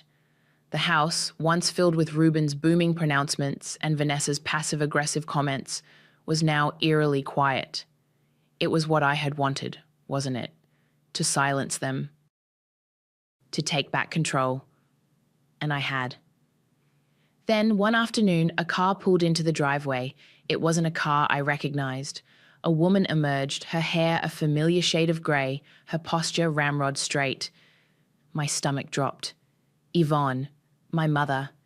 She was 60 now, but time hadn't softened the sharp edges of her presence. I hadn't seen her in years, not since a particularly nasty argument that had ended with me walking out of her life, swearing I'd never be like her. She had a temper, a quick, cutting tongue, and a history of settling scores with a vengeance that left emotional wreckage in its wake. She walked straight to the front door, bypassing the garage entirely. I met her in the entryway, my heart pounding. Mom? Her eyes, sharp and assessing, swept over me, then the house, then back to me. So, it's true, she said, her voice dry. You really did it. Did what? I asked, feigning ignorance, though I knew exactly what she meant. My story had been everywhere. This whole revenge thing, she said, a flicker of something unreadable in her eyes. Taking the house, making them pay. She stepped further into the living room, looking at the piano where Amara had just been playing. You've turned into me, Kylie. You just pay them back with money instead of fists. Her words hit me like a physical blow. I recoiled. That's not fair, Mom. This is different. They humiliated me. They hurt Amara. Oh, I know all about humiliation, darling, she said, her voice laced with an old, familiar bitterness. And I know all about payback. The only difference is, I didn't have a fancy LLC to hide behind. I used what I had. She looked around the quiet house, a ghost of a smile touching her lips. It's quiet, isn't it? when they're afraid of you. Her visit was brief. She didn't stay for dinner. She just delivered her observation, her chilling comparison, and then she was gone, leaving behind a lingering sense of unease. I had sought justice, but had I merely become a mirror of the very spite I'd tried to escape? Was this generational karma repeating itself, just with a different currency? That night, after Amara was tucked into bed, I sat on the edge of her mattress, watching her sleep. The house was silent, save for the distant hum of the refrigerator. Amara stirred, her eyes fluttering open. "Mommy," she whispered, her voice soft with sleep. "Yes, sweetie?" She stretched, then snuggled deeper into her pillow. "I like it here now." Her voice was clear, simple. "We're warm, we're clean, and I can play the piano whenever I want." Her words were a balm to my raw nerves. I had created safety for her, warmth, cleanliness, freedom. She wasn't being humiliated anymore. She wasn't being told she was trailer trash or that you people eat later.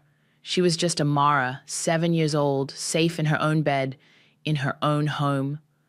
I had done this for her. That was the core of it.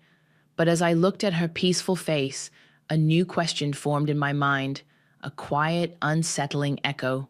What had it cost? Not just them. What had it cost me? The air was crisp, carrying the faint scent of fallen leaves. It was November 1st again. A full year had passed since I'd stood on the porch holding that envelope, changing everything. A year since Amara, now 8 years old and growing like a weed, had started playing the piano in the living room. I walked to the mailbox, the familiar clang of the metal door echoing in the quiet morning. Inside, nestled among junk mail and a utility bill, was a single plain envelope. It was addressed to Garage Girl Enterprises, LLC. No return address, but I knew who it was from. Ruben's rent check. It had arrived a day early this time, not on the 1st, but on the last day of October. And the envelope wasn't crumpled or hastily shoved in. It was neat, almost pristine. The check inside was perfectly filled out, the signature legible. There was no note, no message, just the payment. It wasn't an apology, but it was an acknowledgement, a surrender, perhaps, to the new reality. I carried it back inside, the weight of it feeling different this year. Not just satisfying, but heavy. I tucked it into the ledger where I meticulously tracked all my business finances. Garage Girl Enterprises was thriving. The viral story had brought in a flood of new clients, speaking engagements, even a book deal offer I was still considering. Bennett was still my mentor, now a friend. Jorge was a trusted advisor, helping me explore other investment opportunities. The house was quiet.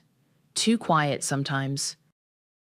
Ruben, 56 now, and Vanessa, 53, still lived upstairs. They rarely ventured downstairs when Amara and I were around. Their meals were eaten in their rooms, their conversations hushed. Elise, 18, had left for community college a few months ago, a stark contrast to the Ivy League dreams Vanessa had once boasted about. The grand piano in the living room, once Elise's domain, was now Amara's. As I sat on the back porch sipping my tea, the gentle, somewhat clumsy notes of the piano drifted down from the living room. Amara was practicing a new piece, a simple melody she'd learned from a book. Her playing was getting better, more confident. She was thriving, blooming in the warmth and security of this house, this home that was finally ours. I had achieved everything I set out to do. I had taken back control. I had protected Amara. I had built something from nothing, silencing the voices that had tried to diminish me. The revenge, in its bureaucratic, perfectly legal execution, had tasted sweet. But as the piano notes filled the air, a quiet understanding settled over me. The silence in the house, The absence of Ruben's bluster and Vanessa's passive-aggressive barbs had created a different kind of emptiness. My mother's words from months ago echoed in my mind. "You've turned into me. You just pay them back with money instead of fists." The satisfaction was real, but so was the loneliness that came with severing those ties, even toxic ones. The fight had consumed me, given me purpose. Now that it was won, a new kind of quiet had settled in. People warned me karma's a bitch. But sometimes she wears heels, signs leases, and names her business after a joke. The congratulations card arrived on a Tuesday. Cream-coloured, embossed with a subtle floral pattern, the kind my father's assistant would pick out. Inside, in Herbert's familiar, sprawling script, it simply read, "Congratulations, Jasmine. Can't wait to see what you create." No check, no mention of a wedding. Just that one line dripping with a sarcasm only I was meant to understand. It was the punchline to a joke I hadn't realised I was the butt of until that moment. "My name is Jasmine, and I'm 29. For as long as I could remember, my father, Herbert Thornton, now 62, had made the same promise to his 3 daughters. $1 million for each of your weddings, a proper start to your new lives. It wasn't just money. It was a public declaration of his affection, a symbol of his legacy, and frankly, a massive point of pride for him. He loved grand gestures, especially when they involved large sums and an audience. Brianna, my older sister, was always the favourite. At 31, she was everything my father admired, effortlessly beautiful, charismatic, and always the centre of attention. She'd sailed through life, collecting accolades and admirers like souvenirs. I, on the other hand, was the middle child, the pragmatic one, the one who quietly fixed things behind the scenes. Quinn, our youngest sister, at 26, was still finding her footing, usually caught somewhere between Brianna's orbit and my quiet corner. The $1 million promise was a given. It was part of the Thornton family law, whispered at holiday dinners and brought up whenever a friend announced an engagement. So when Brianna called me, breathless, to say she'd eloped with Muhammad Lynch, her high school sweetheart, I wasn't surprised by the impulsive decision. Brianna always did things her way, usually without much thought for the fallout. Muhammad, 32, had always been charming, but even then I had a nagging feeling he was more flash than substance. What did surprise me was my father's reaction. Herbert, the man who meticulously planned every detail of his life, who believed in tradition and pomp, didn't rage. He didn't disown her. Instead, he called a family meeting, his voice unusually calm. "Brianna and Muhammad have decided to forge their own path," he announced, looking directly at me, then at Quinn. "And while it wasn't the grand affair I envisioned, I admire their independence." He paused, a small, almost imperceptible smirk playing on his lips. "As a gesture of my continued support, and because she went first, I've decided to give Brianna her full wedding fund now. All $1 million to help them start their new life together. $1 million. All of it. For Brianna." My jaw didn't drop, but my stomach did. It was a calculated move, a public display of favouritism that left no room for doubt. Brianna beamed, oblivious, or perhaps uncaring, of the silent earthquake she'd just caused.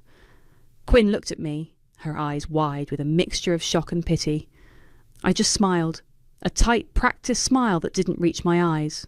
Before we continue, drop a comment with where you're watching from. I love seeing my global reach. A few weeks later, my own engagement to Nathan Peters, 34, became official.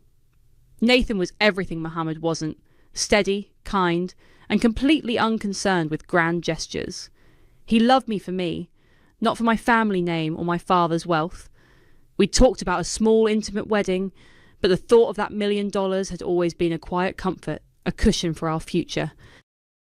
I scheduled a meeting with my father at his office, a sleek glass and steel tower that screamed power. I walked in, prepared to discuss dates, venues, perhaps even the type of flowers. He leaned back in his leather chair, hands steepled, a faint smile on his face. "So, Jasmine, he began, his voice smooth. "I hear congratulations are in order." "Yes, Dad. Nathan and I are engaged. We're thinking of a fall wedding." I waited, my heart thrumming a little faster than usual. This was it. The moment he'd confirmed the promise, he nodded slowly. "A fall wedding? Excellent. You'll figure it out, Jasmine. You've always been resourceful." That was it. No mention of the money, no offer of help. Just that dismissive, almost patronising, "You'll figure it out." He was telling me, in his own Herbert Thornton way, that I was on my own. That the promise, for me, was null and void. I didn't argue. I didn't plead. I didn't even let my smile falter. I simply stood up, thanked him for his time, and walked out of his office, the polished marble floors feeling colder than usual beneath my heels. The card arrived a few days later, a physical manifestation of his final sarcastic jab. "Can't wait to see what you create."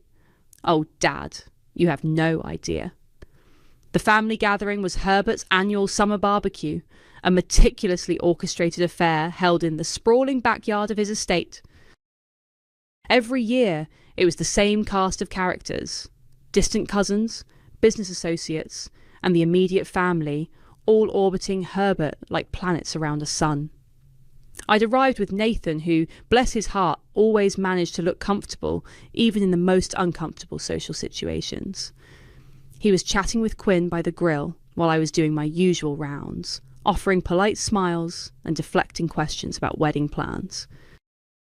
"So, Jasmine, any dates set yet?" Aunt Carol, my mother's sister, chirped, her eyes bright with expectation. She loved a good wedding. "Not yet, Aunt Carol," I replied, my practiced smile firmly in place. "Still figuring out the details." The details being, of course, how to pull off a wedding without a $1 million head start. Just then, a hush fell over the crowd near the entrance. Heads turned. Even Herbert, mid-conversation with the senator, paused. Standing there, framed by the archway leading from the driveway, was Sylvia Price, my mother's estranged sister. At 55, Aunt Sylvia was a force of nature, all sharp angles and even sharper wit, dressed in a tailored linen suit that looked far more expensive than anything anyone else was wearing. She was the family's black sheep, having famously told Herbert exactly what she thought of his business practices decades ago, leading to a permanent rift. Her presence here was unheard of. She scanned the crowd, her gaze landing on me. A slow, knowing smile spread across her face. She walked directly towards me, bypassing Herbert's stunned expression entirely. "Jasmine," she said, her voice a low, gravelly alto, pulling me into a surprisingly warm hug. "You look well. And congratulations on the engagement," I heard. She winked, and I knew she meant she'd heard everything. "Aunt Sylvia," I managed, genuinely surprised. "It's good to see you." Herbert, having recovered, strode over, his face a mask of forced cordiality. "Sylvia, what a surprise." "Herbert," she replied, her tone perfectly neutral, a subtle challenge in her eyes. "Just thought I'd drop by and congratulate my niece. Family, you know." She put an arm around my shoulder, a clear statement of allegiance.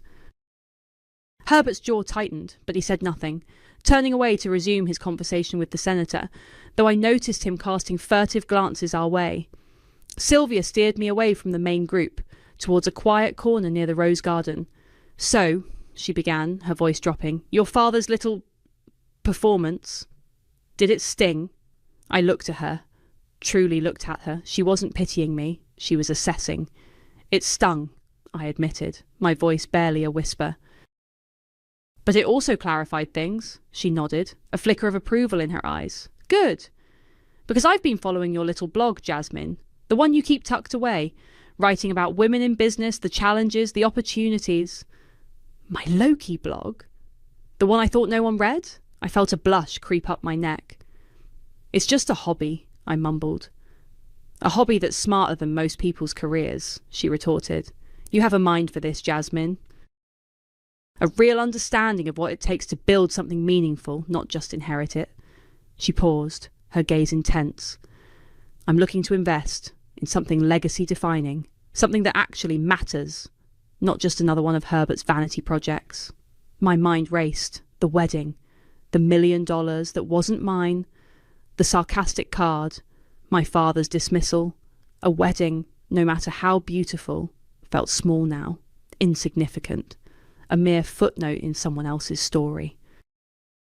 But building something, that was different. That was mine. I'm not planning a formal wedding, Aunt Sylvia, I said, the words surprising even myself. Not anymore. Nathan and I will do something simple, but I have an idea, something bigger. She raised an eyebrow, a hint of a smile playing on her lips. Tell me. I took a deep breath, the words tumbling out. A female founder's incubator. A space, a community, seed funding, mentorship. For women who are overlooked, underestimated. Like me. We'd give them the resources, the network, the capital to build their own empires, disrupt industries, not just a handout, but a launchpad. Sylvia listened, her expression unreadable until I finished. Then she reached into her designer handbag and pulled out a checkbook. She scribbled quickly, tore out the check, and handed it to me. The amount made my breath catch. It was more than my father's promised $1 million. This is seed funding, she said, her eyes twinkling. But that's not all. She then pulled out a set of old, ornate keys heavy in my palm. This is for a building I own downtown. It's been sitting empty for years. A bit of a fixer-upper, but it's got good bones. And it's in a prime location. She paused, her gaze unwavering. Start building, Jasmine. We'll talk ROI later. I stared at the check, then at the keys. It wasn't just money, it was belief. A silent challenge. My father had given Brianna $1 million to celebrate her life. Sylvia had given me more, not for a wedding, but to build a new one. This wasn't just about making money. This was about making a statement, a very loud, very public statement. Nathan and I didn't wait long. A week after Sylvia handed me the check and the keys, we stood in a small, unassuming room at City Hall. There were no flowers, no fancy dresses, no guest list beyond the absolute essentials. Just Nathan, looking handsome and slightly bewildered in his best suit, and me in a simple cream dress I'd bought off the rack. Our witnesses were Quinn, who looked like she was about to burst into tears of either joy or confusion, and Sylvia, who watched with a knowing, almost proud glint in her eyes. You sure about this, Jazz? Quinn had whispered to me beforehand, adjusting her cardigan. No big wedding? No. Dad? I just smiled. This is our wedding, Quinn. It's perfect. And it was. It felt real, grounded, and entirely ours, free from the weight of expectations or the ghost of $1 million promise. We signed the papers, exchanged quiet vows, and just like that, Nathan and I were married. We told almost no one. It felt like a secret weapon, something I held close while the rest of the world expected a grand spectacle. The day after, I was at the old building downtown, the heavy keys Sylvia had given me feeling solid in my hand. It was even more run down than I'd imagined. Dust motes danced in the shafts of light filtering through grimy windows. Peeling paint, exposed wires, a faint musty smell that hinted at decades of neglect. This wasn't just a fixer-upper, it was a full-blown archaeological dig. This is ambitious, Nathan said, surveying the cavernous space on his first visit. He was always supportive, but I could see the flicker of doubt in his eyes. It's got good bones, I repeated Sylvia's words, trying to sound more confident than I felt. Weeks bled into months. I threw myself into the project with an intensity that surprised even me. I hired a small team of contractors, negotiated permits, and spent countless hours poring over blueprints and budgets. My days were a blur of construction dust, phone calls, and late-night research into co-working space design and startup ecosystems. I learned to distinguish between different types of wiring, the best way to reinforce a load-bearing wall, and how to sweet-talk a city inspector. There were setbacks, of course, a plumbing issue that cost twice what we'd budgeted, a delay in getting custom-made glass partitions, contractors who didn't show up. Each hurdle was a test, a tiny voice in my head whispering, "You're not cut out for this. You should have just planned a simple wedding." The criticism came not just from the building itself, but from unexpected corners. My mother, bless her heart, called every other day. "Are you sure you shouldn't be looking at bridal magazines, dear? You're only young once." She didn't understand. This was my young once. Quinn, however, saw deeper. She'd often come by after her classes, bringing coffee and a quiet presence. One afternoon, as I was covered in plaster dust, staring at a half-finished wall, she sat on a stack of drywall. "Jasmine," she began, her voice soft but firm. "Are you okay? You're working so hard, you barely sleep." "I'm fine, Quinn. This is important." She sighed, running a hand through her hair. "I know it is, but sometimes you remind me of Dad. All consumed. Obsessed with proving something." The words hit me harder than any construction setback. Like Dad. The thought was a cold splash of water. Was I? Was this truly about building something great, or was it just a twisted form of revenge, a need to show Herbert I could do it without him? I didn't answer her, just turned back to the wall, pretending to examine a new paint swatch. The truth was, I didn't know the answer myself. Not yet. One evening, Nathan and I were at a charity gala Herbert was hosting. It was one of those glittering, suffocating events where everyone was dressed to the nines and talking about their latest philanthropic endeavours. I was wearing a dress I'd borrowed from Sylvia, feeling a little out of place but determined to make an appearance. Nathan was making polite small talk with some of Herbert's business associates, while I drifted towards a quieter corner, needing a moment of air. I overheard Herbert's booming laugh before I saw him.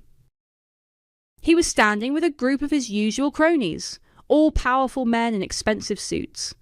"And poor Jasmine," he chuckled, his voice carrying clearly over the gentle hum of conversation. "She's still playing at her little projects, I hear. Always building something invisible. Bless her heart." One of the men laughed, a short, dismissive sound. "No wedding in sight either. Guess she's finally realised some things are just out of reach." My breath hitched. Invisible. Out of reach. The words were a calculated cut, delivered with a smile. He thought I was failing. He thought I was struggling. He thought I was still the overlooked middle child trying to make a name for herself in a world he controlled. I felt a surge of something cold and sharp, but my face remained impassive. I simply smiled. A genuine, slow smile this time, one that felt like a secret. I turned and walked away, not towards Nathan, not towards the exit, but towards the future. He had no idea what I was building, and soon it wouldn't be invisible anymore. It had been nearly 8 months since Nathan and I quietly got married and I'd started work on the incubator. The old building was finally starting to look less like a derelict warehouse and more like a modern, vibrant space. The dust had settled literally, and the hum of construction was slowly being replaced by the quiet buzz of activity. I was 30 now, and the relentless pace of building something from the ground up had sharpened me, honed my focus. One afternoon, my phone rang. It was Brianna. She hadn't called me directly in months, usually preferring to communicate through our mother, or a quick text. Her voice, usually bright and effervescent, sounded strained. "Jasmine, can we meet for coffee? Somewhere quiet?" My gut immediately told me something was wrong. Brianna, at 32, rarely asked for anything, especially not from me. She was the one who had everything, the golden child. I agreed, suggesting a small, out-of-the-way cafe a few blocks from the incubator. When she arrived, she looked different. Her usually impeccable hair was a little messy, and there were faint shadows under her eyes. She ordered a black coffee, something she never drank, preferring elaborate lattes. "So," I said, taking a sip of my own coffee, "what's up?" I kept my tone neutral, giving her space. She fidgeted with her cup, avoiding my gaze. "It's Mohammed." She finally looked at me, and her eyes were filled with a raw vulnerability I'd never seen before. He made some bad investments, really bad, with the wedding money." My stomach tightened. I remembered Herbert's grand gesture, the full $1 million handover to Brianna. "How bad?" I asked, my voice still calm. A significant portion of it is gone, she whispered, her voice cracking. He got involved in some speculative deals, something about a cryptocurrency startup that turned out to be a scam. He thought he was being smart, trying to multiply it for us, but it just vanished. She wrung her hands. And now there are questions. From some of his investors, and from Dad, actually. He's asking about the money. She took a shaky breath. I don't know what to do, Jasmine. We're in trouble. I don't even know how much is left. Mohammed is panicked. He's talking about taking out loans, but I don't trust him with money anymore. Not after this. She paused, the kayoid, then looked directly at me, her eyes pleading. I know you're good with this stuff, with business. You always were, even when Dad didn't see it. Can you help us? Give us some advice? I don't know who else to ask. I listened, my expression unreadable. The irony wasn't lost on me. The sister who had received the $1 million head start, the one who'd been handed everything, was now asking me for help. The sister who'd been told to figure it out. I felt a flicker of something, not quite satisfaction, but a quiet recognition of the shift in our dynamic. I'm sorry to hear that, Brianna, I said, my voice soft. That sounds incredibly stressful. I offered her a refill on her coffee. I listened for another 20 minutes as she detailed Mohammed's recklessness, her own fear, and the looming shadow of Herbert's disapproval. I nodded, made sympathetic noises, but I gave no advice, no solutions, just a quiet, empathetic ear. It wasn't a refusal, not overtly. It was just silence. Meanwhile, my own world was buzzing. The female founders incubator, which I'd quietly named Heritage, was gaining traction. We'd completed the renovations, filled the space with state-of-the-art equipment, and launched our application process. The response had been overwhelming. Dozens of brilliant, ambitious women had applied, their ideas ranging from sustainable tech to innovative healthcare solutions.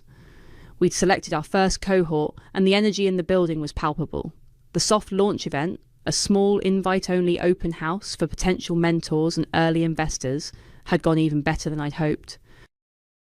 Sylvia had pulled strings, and a few influential people showed up.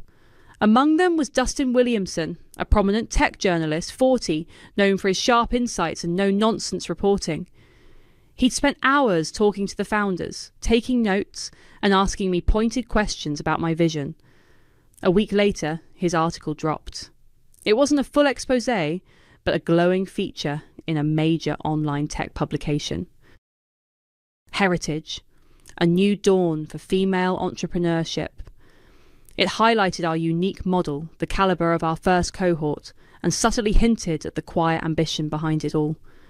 My name was prominently featured. The article sent ripples.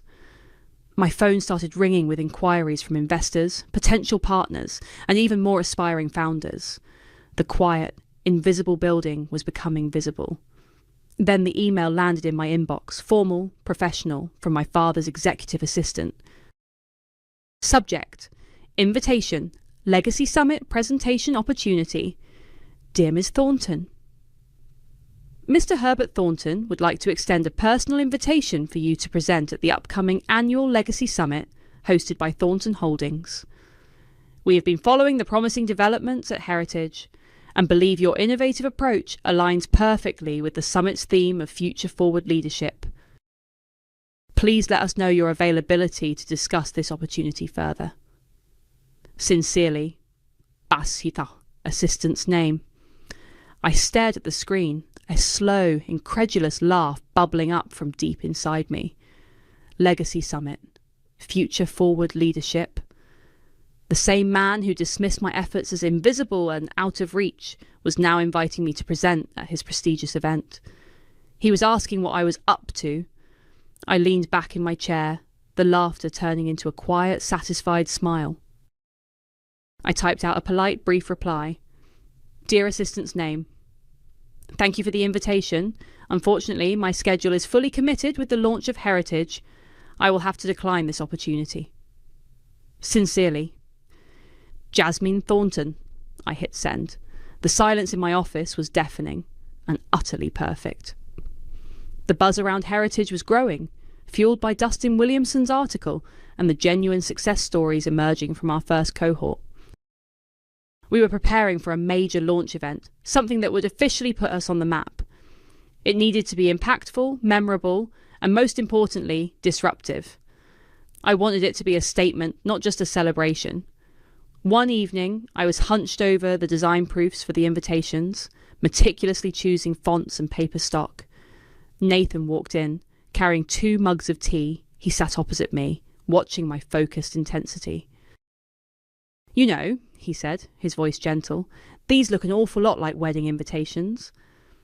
I looked up, a small smile playing on my lips. The design was elegant, classic, with a hint of modern flair, the kind of invitation that usually announced a significant life event. "Do they?" I asked innocently. He took a sip of his tea. "Yes, they do. And you've been very cagey about the actual wording. Is this the big reveal?" I leaned back, stretching my shoulders. "It's a big reveal, all right." Nathan set his mug down. "Jasmine, we're married. We did that quietly, beautifully. This feels different. Is this still about what your dad did? Is this revenge or a celebration?" His voice was laced with concern, not judgment. He knew me better than anyone. He knew the quiet burn that fueled me. I met his gaze. "Can't it be both?" I asked, my voice soft but firm. "It's a celebration of what we've built, what these women are building. And if it also serves as a very public, very undeniable answer to my father's dismissals, then that's just a bonus," he sighed, a long, slow exhale. "I just worry about you, Jazz. You're so focused. Don't lose sight of what truly matters." "I won't," I promised, and I meant it. Nathan was what truly mattered, but so was proving that my worth wasn't tied to my father's approval or his broken promises. The invitations went out a few weeks later. They were sent to everyone who mattered: investors, potential partners, tech journalists, prominent business figures, and of course, the entire Thornton family. The address was the Heritage Building downtown. The date was set for a Friday evening in early fall, a year and a half after Brianna's elopement and my quiet City Hall ceremony. I was 30, Nathan was 35. My phone started buzzing almost immediately. My mother called first, her voice a mix of excitement and relief. "Oh, Jasmine, finally! A proper wedding! Your father will be so pleased!" She launched into a monologue about dress colours and catering options. I let her talk, offering vague agreements, not correcting her. Then Quinn called, her voice more cautious. "Jasmine, is this really your wedding? The invite is so formal, but it doesn't actually say wedding anywhere." "It says a new model for women's wealth, doesn't it?" I teased. "Yes, but it's so grand. And the dress code is formal evening wear. Everyone's going to think it's a wedding." "Let them," I said, a smile I couldn't quite suppress playing on my lips. Brianna, 32, was the last to reach out.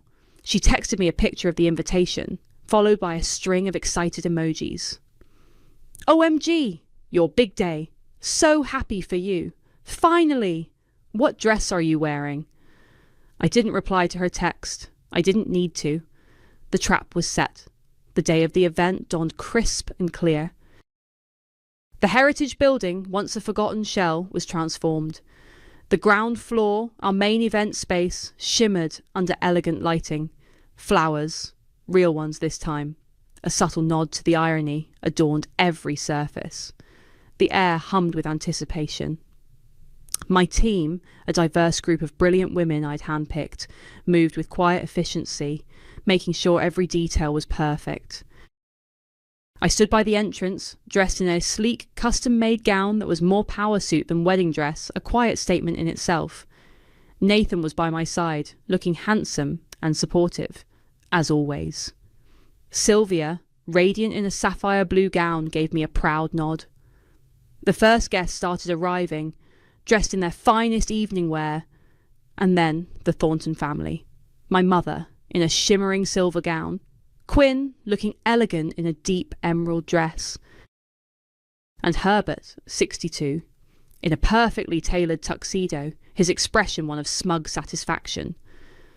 Brianna, 32, arrived on the arm of a somewhat subdued Mohammed, 33, both of them dressed as if they were attending the most exclusive wedding of the year. Brianna wore a pale pink floor-length gown, her hair intricately styled. She looked like a bridesmaid, or perhaps a guest at a very fancy wedding. They greeted me with congratulations, their faces beaming, ready for the spectacle of a traditional Thornton wedding. My mother even tried to give me a hug, whispering, "You look beautiful, darling, just like a bride." I just smiled, a cool, unreadable smile. Then the doors to the main hall opened. The guests, including my family, walked in, their smiles slowly fading as they took in the scene. The stage wasn't adorned with an altar, but with a massive LED screen displaying the Heritage logo. The tables weren't set for a wedding banquet, but for networking and presentations. And the programs they were handed weren't wedding programs. The front cover, in elegant script, read, "Heritage, a new model for women's wealth. Product launch gala." A collective gasp rippled through the room. My mother's hand flew to her mouth. Brianna's face, moments ago beaming, went utterly blank. Herbert's smug expression dissolved into a mask of disbelief, then dawning fury. The trap had sprung. And they had all walked right into it.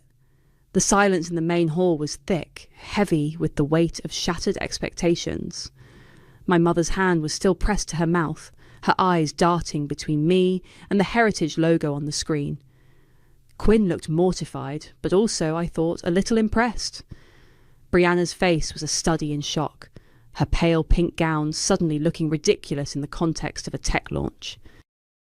Mohammed, 33, beside her, seemed to shrink, his usual swagger replaced by a nervous fidgeting. Herbert, 62, was the first to recover. His face, usually so composed, was a mask of barely suppressed rage. He strode directly towards me, his jaw clenched. "Jasmine," he hissed, his voice low and dangerous, meant only for my ears. "What is the meaning of this? You used a wedding as bait? To humiliate us?" I met his furious gaze, my own expression calm, almost serene. "Bait?" I repeated, a faint knowing smile touching my lips. "Is that what you call it, Dad? Funny. I thought it was just an invitation to a significant event. You used a promise as bait, remember? $1 million promise to string me along, to dismiss me." His eyes narrowed, but he couldn't argue. The truth of it hung in the air between us.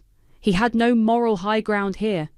He had broken his word, publicly favoured one daughter over the other, and then scoffed at my quiet efforts. This was simply the consequence.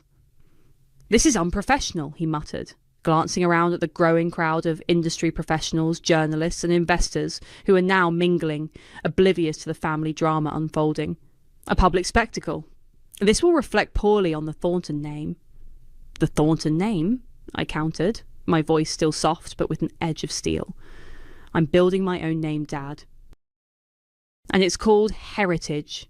He opened his mouth to retort, but was interrupted by Nathan, 35, who stepped forward, placing a reassuring hand on my arm. "Herbert," Nathan said, his voice polite but firm, "the event is about to begin. Perhaps we should take our seats." Herbert shot Nathan a glare, then turned and stalked away, heading towards a cluster of his business associates, no doubt trying to salvage his image. As the room filled, the initial shock on my family's faces slowly gave way to a grudging curiosity. They couldn't deny the professionalism of the event, the impressive setup, the calibre of the attendees. This wasn't some small amateur project. This was serious. I saw Brianna, 32, sitting at a table near the back, looking utterly miserable. Mohammed, 33, was beside her, whispering urgently. Suddenly, Brianna pushed away from the table, her face pale, and hurried towards the ladies' room. I watched her go, a flicker of something akin to pity, but mostly a quiet, detached observation. A few minutes later, I saw Quinn, 27, follow her. When Quinn returned, her expression was grim. She walked directly to me. "Jasmine," she whispered, her voice tight. "Brianna's in the bathroom. She's a mess." Mohammed's being investigated for fraud, not just by Dad, but by actual authorities. Some of those investors he scammed were serious people. She's terrified. She thinks he's going to jail and she'll lose everything. My heart didn't exactly break, but it certainly didn't leap with joy either. This wasn't the kind of karma I'd envisioned. This was real life, messy and painful. Brianna, for all her flaws, was still my sister, and Mohammed, for all his charming recklessness, was still her husband. "What did you say to her?" I asked Quinn. "I just listened," Quinn replied, echoing my own earlier actions. "She's scared, Jasmine, really scared. She kept saying, what am I going to do? What am I going to tell Dad?" The irony was almost too much to bear. Brianna, who had always relied on Herbert's protection and wealth, was now facing a crisis that even $1 million couldn't fix. And she was turning to me, the sister she'd always overshadowed, for answers. Just as the lights dimmed, signalling the start of the presentations, my phone vibrated. It was a notification from a news alert app I followed. The headline flashed across my screen. "The daughter who outbuilt her father, meet Jasmine Thornton." By Dustin Williamson. My eyes widened. Dustin, he'd published it, during the event. A viral expose, no less. He hadn't just written a feature, he'd dropped a bombshell. The article wasn't just about heritage. It was a thinly veiled narrative about my family, my father's broken promise, and my quiet strategic rise. It didn't explicitly name Herbert, but it didn't have to. Anyone in our circle would know exactly who it was about. I looked up at the stage, where the first founder was about to begin her pitch. Then I glanced at the back of the room, where Herbert was still talking animatedly, oblivious, and at Brianna, who was slowly re-entering the hall, her eyes red-rimmed. The show was about to begin, and the world was watching. The gala was in full swing. The first few founders had delivered their pitches, their passion and innovation filling the room. The energy was electric, a stark contrast to the simmering tension at my family's table. I could feel Herbert's eyes on me, heavy with a mixture of anger and confusion. Brianna, 32, sat slumped, her face pale, occasionally wiping at her eyes. Mohammed, 33, was glued to his phone, his expression a mixture of panic and defiance. Then it was my turn. I walked onto the stage, the spotlight warm on my face. The heritage logo glowed behind me.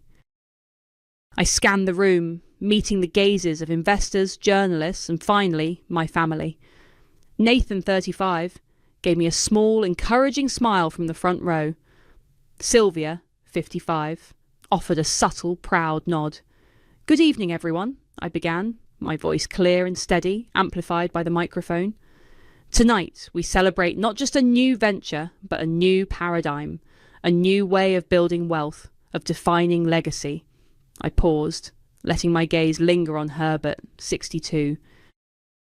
For a long time, I believed legacy was something inherited, something handed down. I was promised a legacy, a proper start to a new life, as it was once put to me. A ripple of murmurs went through the room.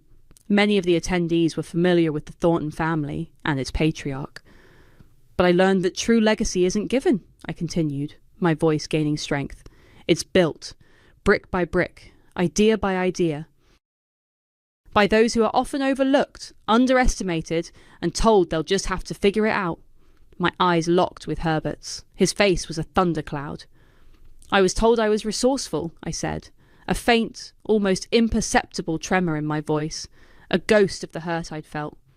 "And I am. Resourceful enough to turn a broken promise into a foundation, resourceful enough to build a space where other women, equally resourceful, can thrive. Women who don't need a handout, but a launch pad. Women who are building something visible, something lasting, without anyone's approval." My words were a direct shot, aimed squarely at Herbert. He shifted in his seat, his face darkening. I saw him glance at his watch, then at the exit. "Heritage isn't just a co-working space or an incubator," I declared, my voice resonating with conviction. "It's a statement. It's proof that innovation doesn't need old money or inherited privilege. It needs vision, grit, and a belief in the power of those who refuse to be invisible." I talked about the founders, their groundbreaking ideas, the impact they were already making. I spoke about our mission to disrupt industries, to create a new model for success. The audience was captivated, the applause was building. Halfway through my keynote, Herbert stood up abruptly. His chair scraped against the floor, a harsh sound in the otherwise attentive room. He didn't look at me. He didn't look at anyone. He just turned and stormed out of the hall, his back stiff with indignation. A few heads turned, but most people were too engrossed in my speech, or perhaps too polite to make a scene. I didn't falter. I didn't even acknowledge his departure. My gaze swept over the remaining audience, landing on Brianna. She was still seated, her shoulders shaking.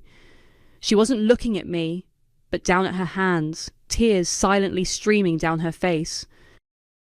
It wasn't just the public humiliation, it was the weight of her own crumbling reality, laid bare for everyone to see.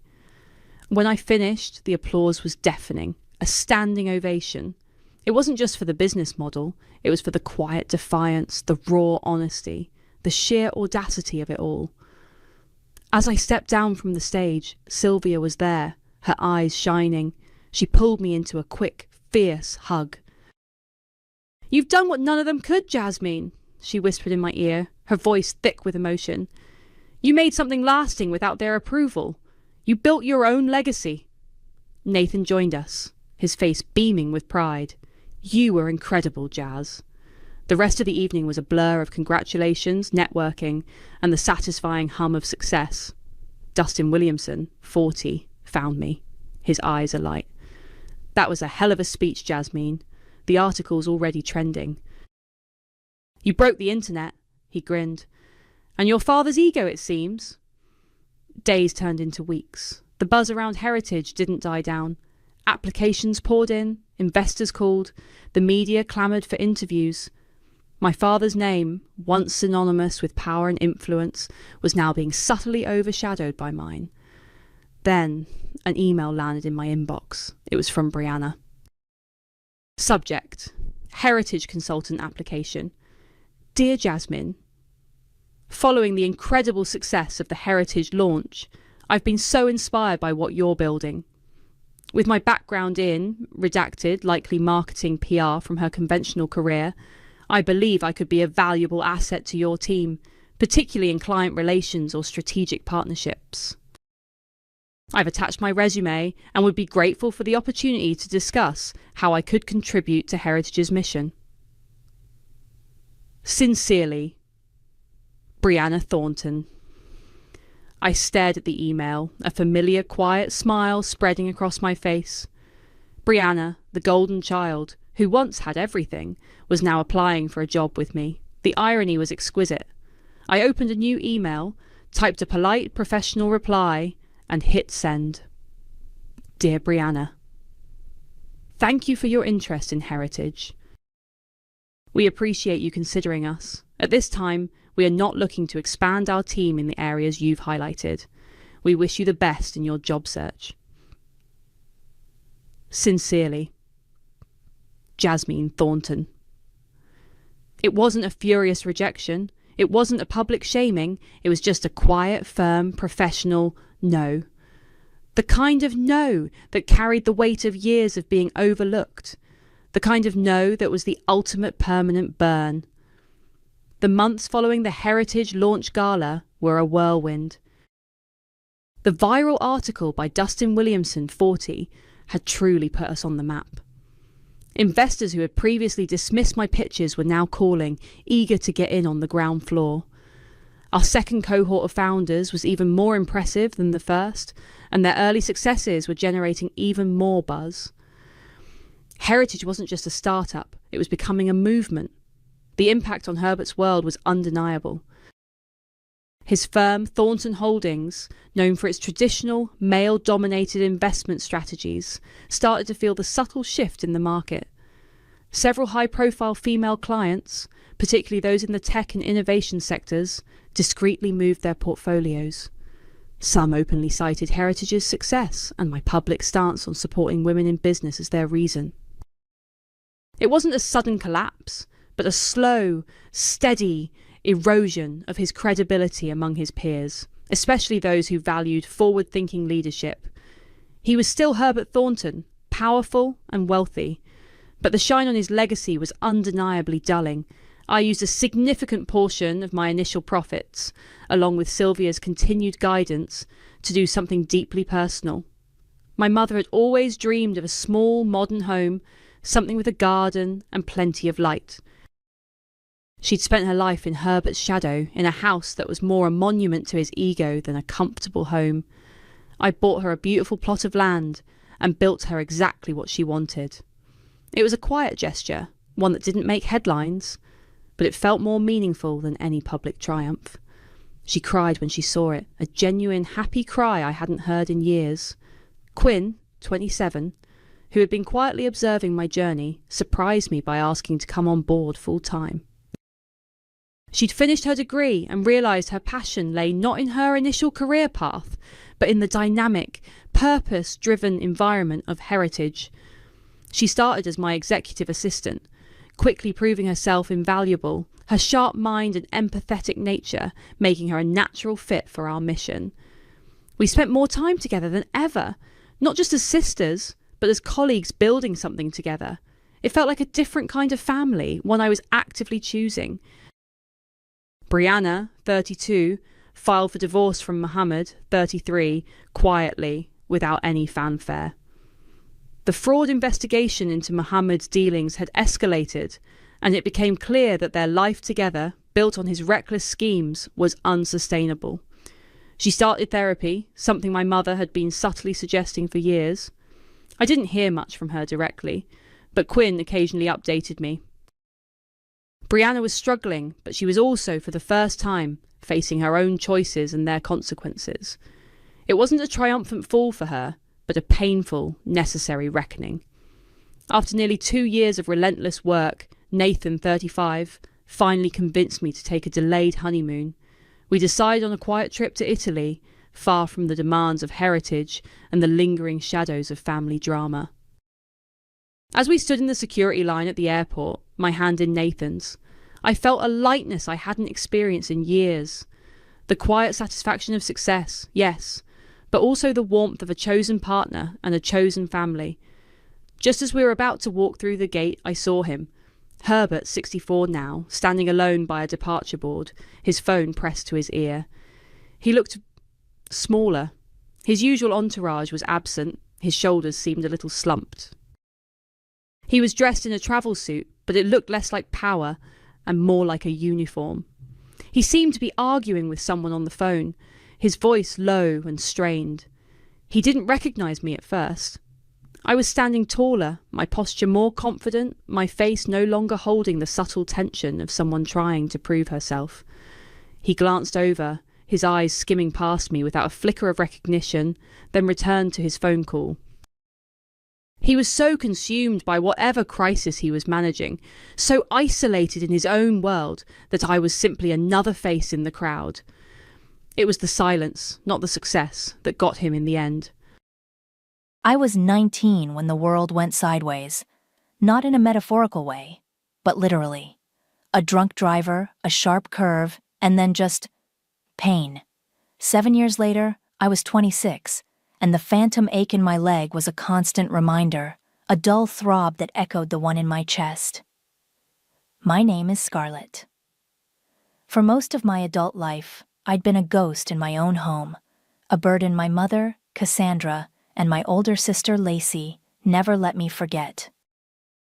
Are you going to just sit there all day, Scarlett? Cassandra, who was 57, would sigh, her voice dripping with a martyr's resignation. Some of us have lives to live. We can't just lie around recovering forever. Lacey, 31, would usually chime in from the couch, scrolling through her phone. Yeah, Mom's right. It's been, 7 years? You'd think you'd be over it by now. It's not like we got a payout for all the trouble. That was their favorite line. All the trouble. As if my shattered femur, the multiple surgeries, the years of physical therapy, and the constant blinding headaches were an inconvenience to them. They'd parade me out for church sympathy, accepting casseroles and pitying glances, while at home, I was just dead weight. Another mouth to feed. Another reason for them to complain. I learned to be quiet, to be invisible. It was easier than fighting. Then, last Tuesday, a letter arrived. A thick envelope from the law firm. My car accident settlement, $12,000. It wasn't life-changing money, not really, but it was mine. It was a key, a small, rusty key, but a key nonetheless, to a door I'd been dreaming of opening for years. Independence, a chance to finally get out from under their suffocating roof. I deposited the check that same afternoon. I even allowed myself a small, private smile. For the first time in a long time, I felt a flicker of hope. I imagined a tiny apartment, a used car, maybe even a community college class.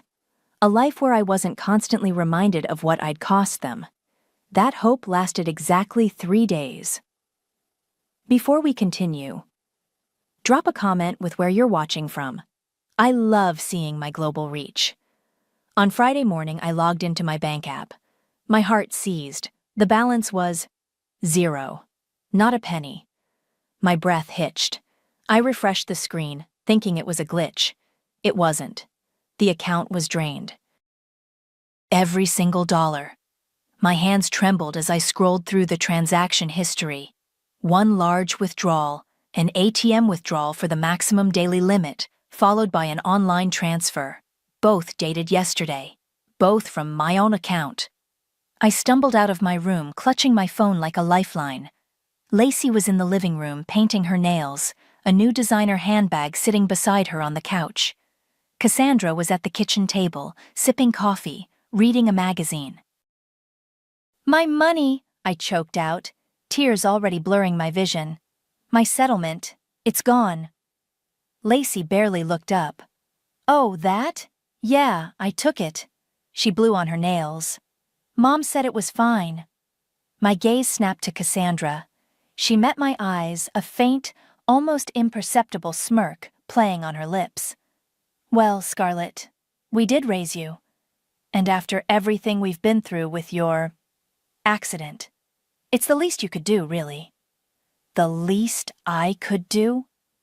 My voice cracked. It was my money. For my injuries. Lacey finally looked at me, a cold, dismissive laugh bubbling up. "Oh, please, don't be so dramatic. It's not like you were going to do anything useful with it anyway. We deserve it for raising you." Cassandra nodded, her smirk widening. "Exactly. Think of it as repayment. For all the years, all the doctor's visits, all the sympathy we had to endure." They both laughed then. A light, airy sound that felt like a punch to my gut. My tears streamed down my face, hot and humiliating.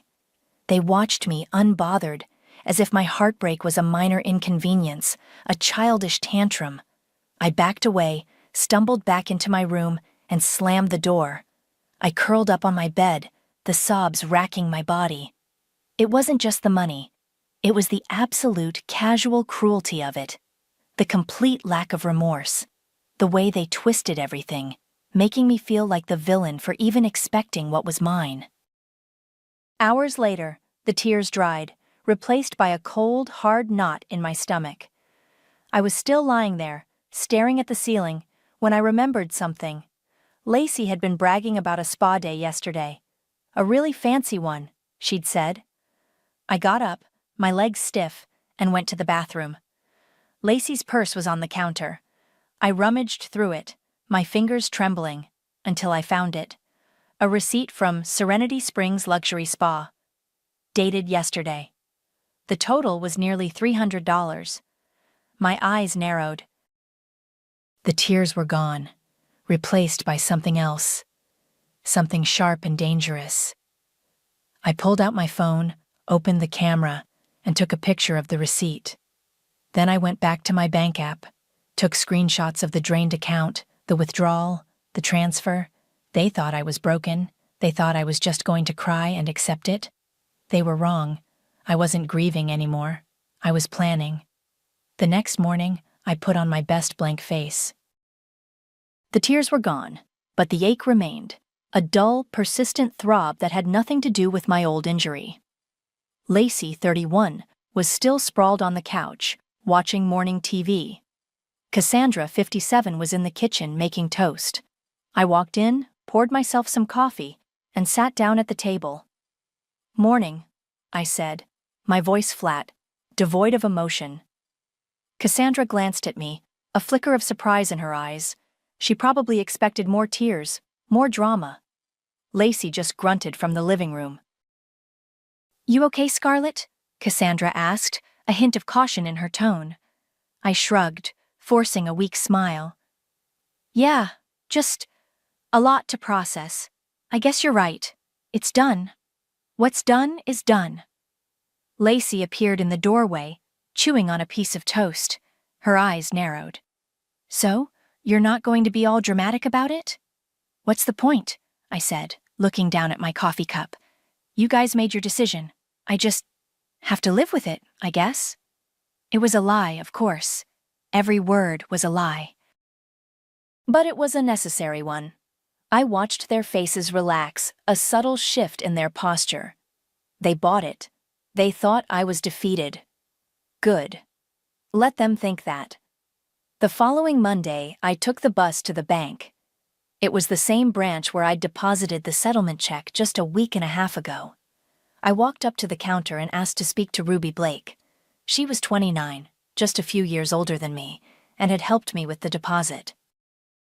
She had a kind face, and I remembered her being patient when I'd had trouble filling out the forms because my hands still cramped sometimes. "Scarlett, right?" Ruby said, her smile warm. "How can I help you today?"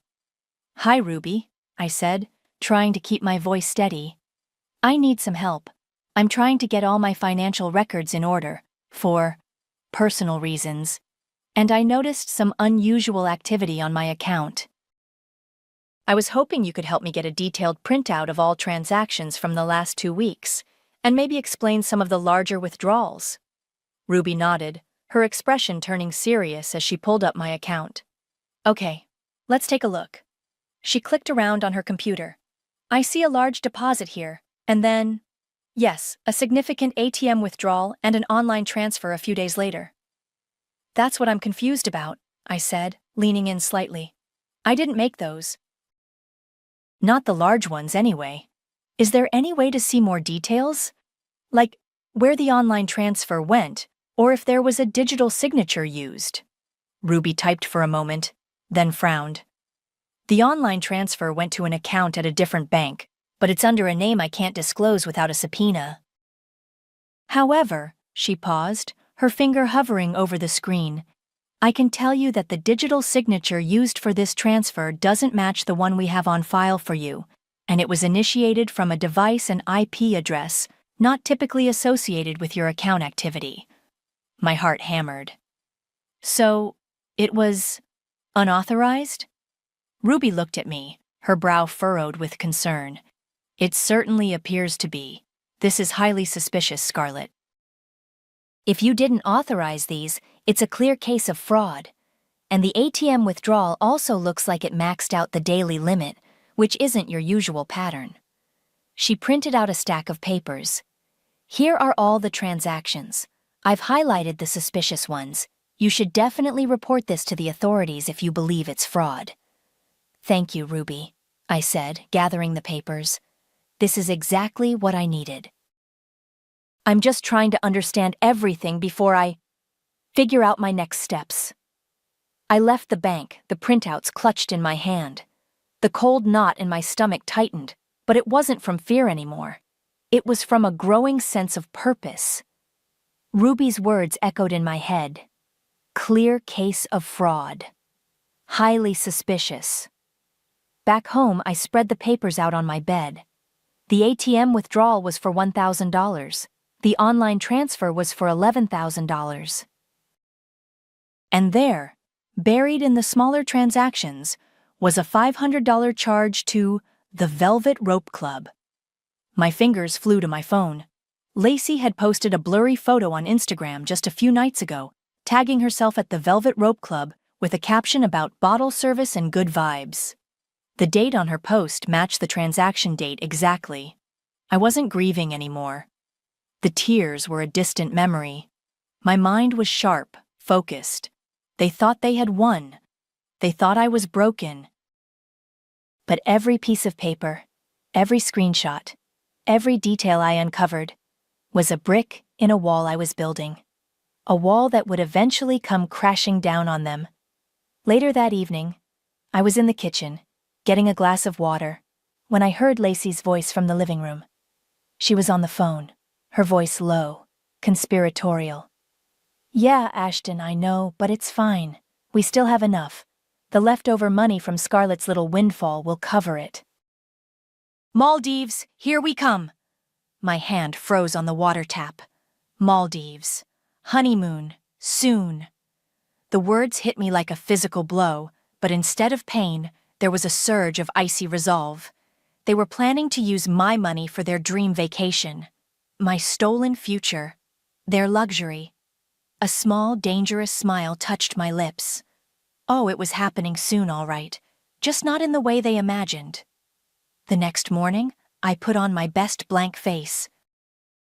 The tears were gone, but the ache remained. A dull, persistent throb that had nothing to do with my old injury. Lacey, 31, was still sprawled on the couch watching morning TV. Cassandra, 57, was in the kitchen making toast. I walked in, poured myself some coffee, and sat down at the table. "Morning," I said, my voice flat, devoid of emotion. Cassandra glanced at me, a flicker of surprise in her eyes. She probably expected more tears, more drama. Lacey just grunted from the living room. "You okay, Scarlett?" Cassandra asked, a hint of caution in her tone. I shrugged, forcing a weak smile. "Yeah, just a lot to process. I guess you're right. It's done. What's done is done." Lacey appeared in the doorway, chewing on a piece of toast. Her eyes narrowed. "So, you're not going to be all dramatic about it?" "What's the point?" I said, looking down at my coffee cup. "You guys made your decision. I just have to live with it, I guess." It was a lie, of course. Every word was a lie. But it was a necessary one. I watched their faces relax, a subtle shift in their posture. They bought it. They thought I was defeated. Good. Let them think that. The following Monday, I took the bus to the bank. It was the same branch where I'd deposited the settlement check just a week and a half ago. I walked up to the counter and asked to speak to Ruby Blake. She was 29, just a few years older than me, and had helped me with the deposit. She had a kind face, and I remembered her being patient when I'd had trouble filling out the forms, because my hands still cramped sometimes. "Scarlett, right?" Ruby said, her smile warm. "How can I help you today?" "Hi, Ruby," I said, trying to keep my voice steady. "I need some help.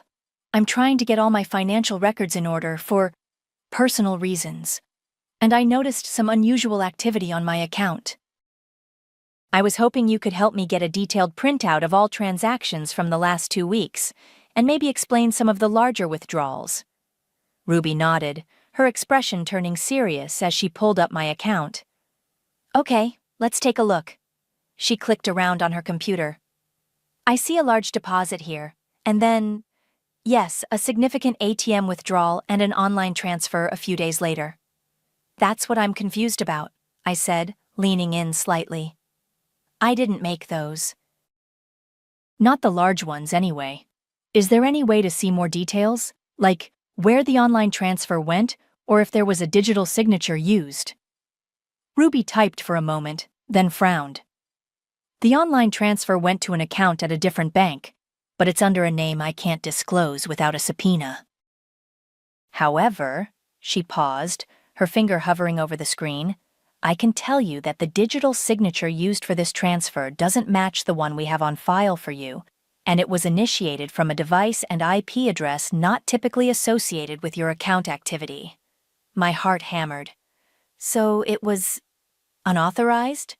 Ruby looked at me, her brow furrowed with concern. "It certainly appears to be. This is highly suspicious, Scarlett." If you didn't authorize these, it's a clear case of fraud, and the ATM withdrawal also looks like it maxed out the daily limit, which isn't your usual pattern. She printed out a stack of papers. Here are all the transactions. I've highlighted the suspicious ones. You should definitely report this to the authorities if you believe it's fraud. Thank you, Ruby, I said, gathering the papers. This is exactly what I needed. I'm just trying to understand everything before I figure out my next steps. I left the bank, the printouts clutched in my hand. The cold knot in my stomach tightened, but it wasn't from fear anymore. It was from a growing sense of purpose. Ruby's words echoed in my head. Clear case of fraud. Highly suspicious. Back home, I spread the papers out on my bed. The ATM withdrawal was for $1,000. The online transfer was for $11,000. And there, buried in the smaller transactions, was a $500 charge to the Velvet Rope Club. My fingers flew to my phone. Lacey had posted a blurry photo on Instagram just a few nights ago, tagging herself at the Velvet Rope Club with a caption about bottle service and good vibes. The date on her post matched the transaction date exactly. I wasn't grieving anymore. The tears were a distant memory. My mind was sharp, focused. They thought they had won. They thought I was broken. But every piece of paper, every screenshot, every detail I uncovered was a brick in a wall I was building, a wall that would eventually come crashing down on them. Later that evening, I was in the kitchen, getting a glass of water, when I heard Lacey's voice from the living room. She was on the phone, her voice low, conspiratorial. Yeah, Ashton, I know, but it's fine. We still have enough. The leftover money from Scarlett's little windfall will cover it. Maldives, here we come! My hand froze on the water tap. Maldives. Honeymoon. Soon. The words hit me like a physical blow, but instead of pain, there was a surge of icy resolve. They were planning to use my money for their dream vacation. My stolen future, their luxury.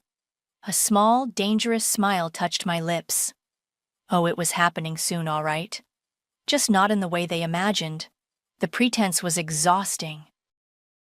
Every forced smile, every neutral response, every time I bit back a sharp retort when Lacey, 31, made a snide comment about her new budget for the wedding.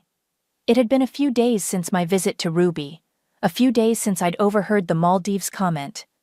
The information I'd gathered was burning a hole in my pocket, but I knew I couldn't show my hand. Not yet. I decided to test Cassandra, 57. One evening she was complaining about a bill, something about the water heater. It's just so much, Scarlett, she sighed dramatically, throwing her hands up. You know, if we had a little extra, things wouldn't be so tight. She looked at me pointedly. I took a deep breath. Well, Mom, if my settlement hadn't disappeared, maybe I could have helped. It was supposed to be for my future, you know. Her eyes narrowed and her face hardened instantly. Oh, here we go again. Still being dramatic about that?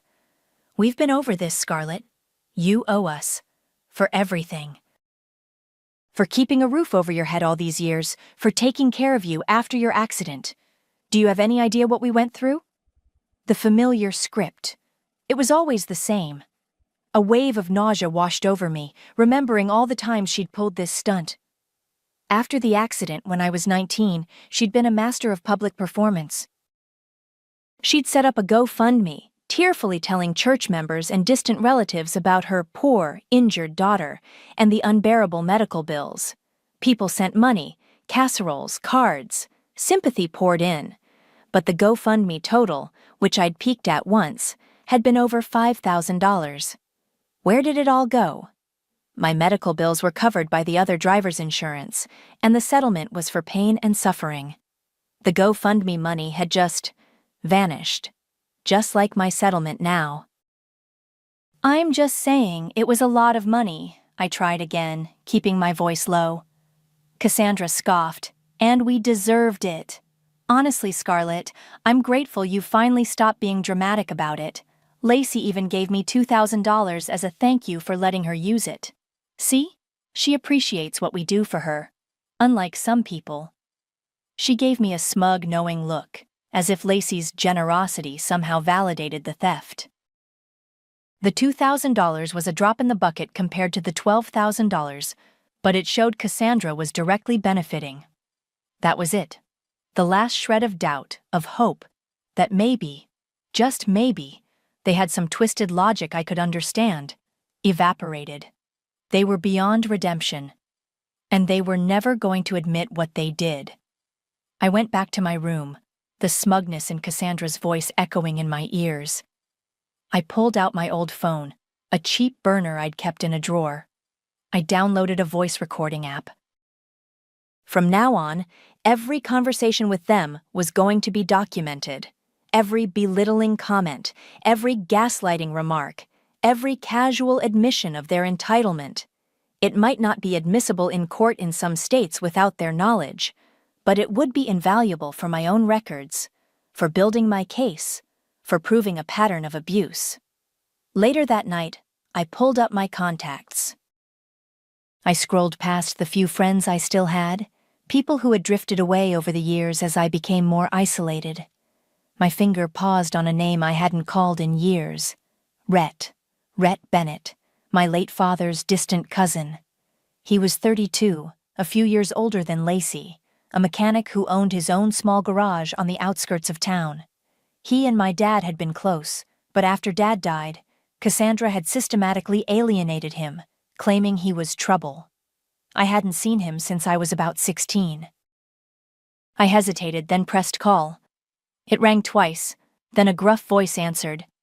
Bennett's Auto, Rhett speaking. Rhett? It's Scarlett Rivera. There was a beat of silence. Scarlett? Wow, haven't heard from you in years. Everything okay? His voice was cautious but not unkind. Not really, no, I admitted, my voice dropping to a whisper. Look, I need some advice. Legal advice. Sort of. I'm trying to figure out how to legally press charges for financial abuse. And maybe, like, theft. But it's complicated. It's family. Another pause. I could almost hear him processing it. Financial abuse, huh? That's heavy. And family makes it messier than a blown gasket. Look, I'm not a lawyer, Scarlett. You know that. But I know some people. And I've seen enough messed up family situations to know they can get ugly. Tell you what, why don't you come by the shop tomorrow? After closing? Say 5? We can talk without interruptions. Thank you, Rhett, I said, a wave of relief washing over me. Thank you so much. I'll be there. Hanging up, I felt a tiny spark of hope. Rhett was a long shot, but he was a connection to a part of my family that wasn't toxic. He was an outsider, someone who might actually listen. And for the first time, I wasn't just planning revenge. I was planning justice. The next day felt impossibly long. I spent it mostly in my room, pretending to read, but actually sifting through the bank statements Ruby had given me, cross-referencing them with my own memories and the few social media posts Lacey, 31, hadn't deleted. Lacey was a digital exhibitionist, and it was her undoing. Her friend, Savannah Roberts, 24, was just as bad. Savannah, unknowingly, was my most valuable asset. She posted everything. A picture of Lacey at a bridal boutique, trying on dresses. OMG, say yes to the dress. A Lacey Rivera, the caption read. The date on the post? Just 2 days after my account was drained. I found a transaction on my bank statement. A $500 bridal consultation fee. Another post showed Lacey and Ashton, 33, at a fancy restaurant, clinking champagne glasses. Honeymoon planning, Maldives, here we come. That one was dated the same day as a $1,500 travel agency deposit on my statement. Spa weekends, new clothes, expensive dinners, all in the week following the theft. It was all there, laid out like a breadcrumb trail. At 4:45 p.m., I slipped out of the house, telling Cassandra, 57. I was going for a walk. She barely grunted a reply. The bus ride to Rhett's garage was quiet. The sun was starting to dip, casting long shadows. Bennett's auto was exactly as I remembered it. A dusty old brick building with a couple of beat-up cars parked outside. Rhett, 32, was wiping grease from his hands with a rag when I walked in. He looked older than I remembered, a few lines etched around his eyes, but his gaze was still kind. "Scarlett, glad you made it." "Thanks for seeing me," I said, sitting on an overturned tire. "No problem. So, financial abuse, huh? That's a nasty one, especially when it's family." "You got any proof?" I pulled out the folder I'd prepared, the bank statements with Ruby's highlights, the screenshots of Lacey's social media posts, the spa receipt, the bridal boutique charge, the travel agency deposit. I even had a printout of the GoFundMe page from 7 years ago, showing the total raised. Rhett went through it all, his brow furrowed deeper with each page. "So, they just took your settlement, and your mom admits it?" "She says I owe them," I explained, my voice tight. "For raising me, for the accident. Lacey says the same, and the GoFundMe money from years ago, it just vanished. I never saw a dime of it. My medical bills were covered by insurance." Rhett leaned back, rubbing his chin. That GoFundMe thing, that's interesting. You know, your dad, he was a smart man, always planning ahead. He actually set up something for you, years ago, before he got sick. He had some bonds. Modest, nothing huge, but enough to give you a head start when you turned 18. He told me about it, said he wanted to make sure you were taken care of. My heart pounded. Bonds? What bonds? Cassandra always said he didn't leave anything, that we were barely scraping by. Rhett shook his head. "That's a lie. He had them. He told me he put them in your name, but that your mom was supposed to hold on to them until you were ready. Said he wanted you to have a nest egg." I remember him saying he specifically told Cassandra not to touch them. He paused, a thoughtful look on his face. "Actually, I think Lacey even helped her cash some of them out a few years back. Said it was for family emergencies. I remember thinking it was odd because your dad was so clear about them being for you." The pieces clicked into place. Not just my settlement, not just the GoFundMe. Years of manipulation. Years of being told I was a burden, while they systematically stripped away anything that was meant for my future. Lacey, 31, had helped Cassandra, 57, cash out my inheritance. It was a pattern, a deep-seated rot.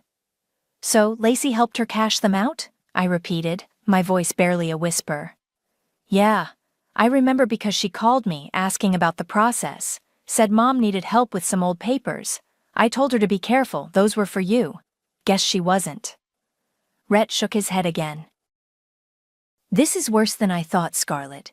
This isn't just theft. This is a pattern, and it sounds like it goes way back." He picked up one of the bank statements, looking at the online transfer. "This transfer of $11,000. Where did it go?" "Ruby couldn't tell me the account name, but she said it went to another bank," I explained. Rhett squinted at the statement.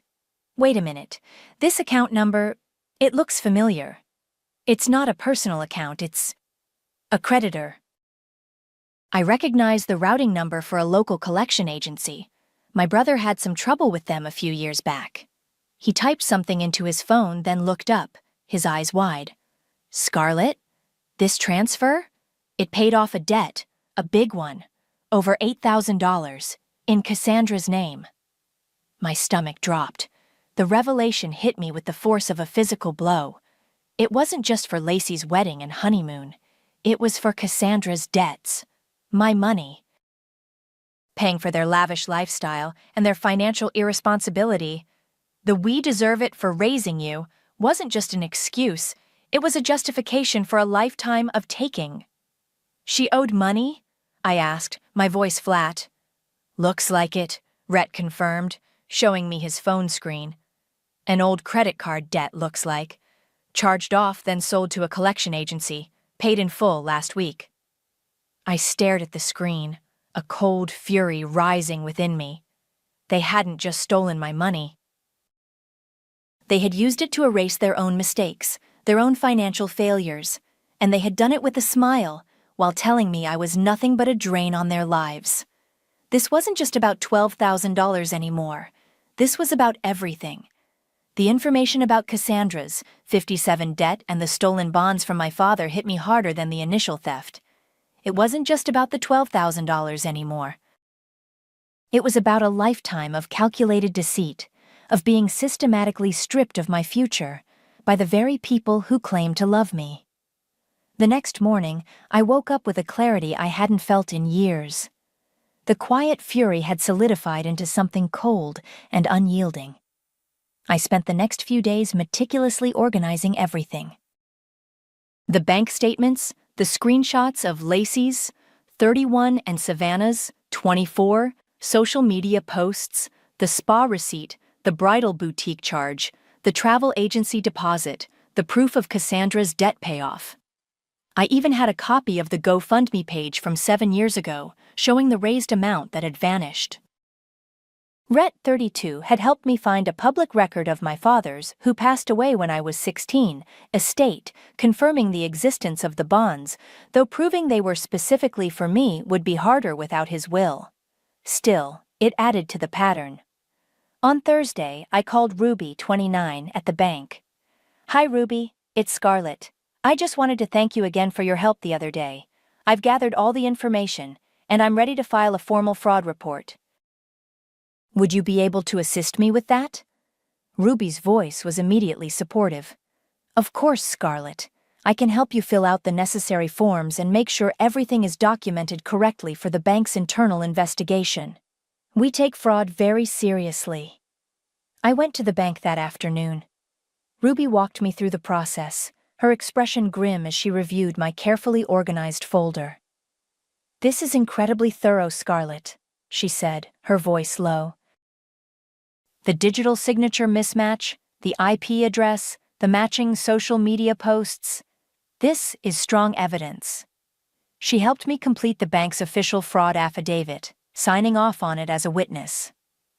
"What's the next step after this?" I asked. "Once the bank's internal investigation confirms the fraud, we'll forward our findings to law enforcement," Ruby explained. "But you can also file a police report directly. Given the amount, and the clear evidence you have, I'd recommend doing that sooner rather than later." The following morning, armed with the bank's fraud report and my own meticulously compiled evidence, I walked into the local police station. I asked to speak to someone about financial fraud. I was directed to Detective Susan Washington. She was in her 40s, with a no-nonsense demeanor and sharp, intelligent eyes. "Scarlett Rivera," I introduced myself, sitting across from her desk.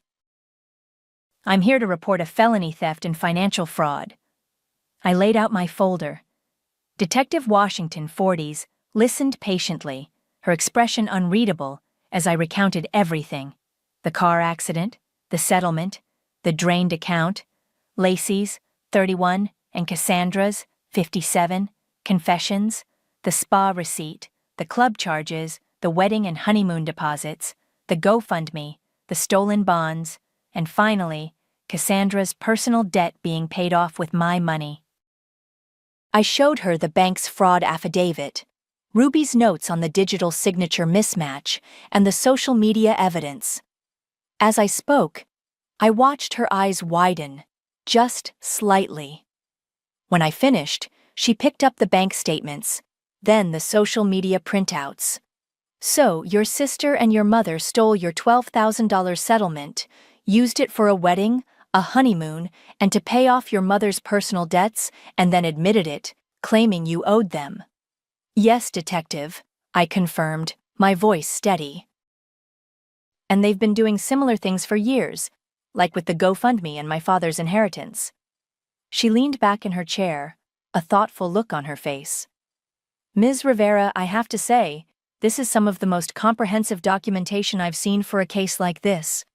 The bank's affidavit, the digital signature evidence, the matching transactions to public social media posts.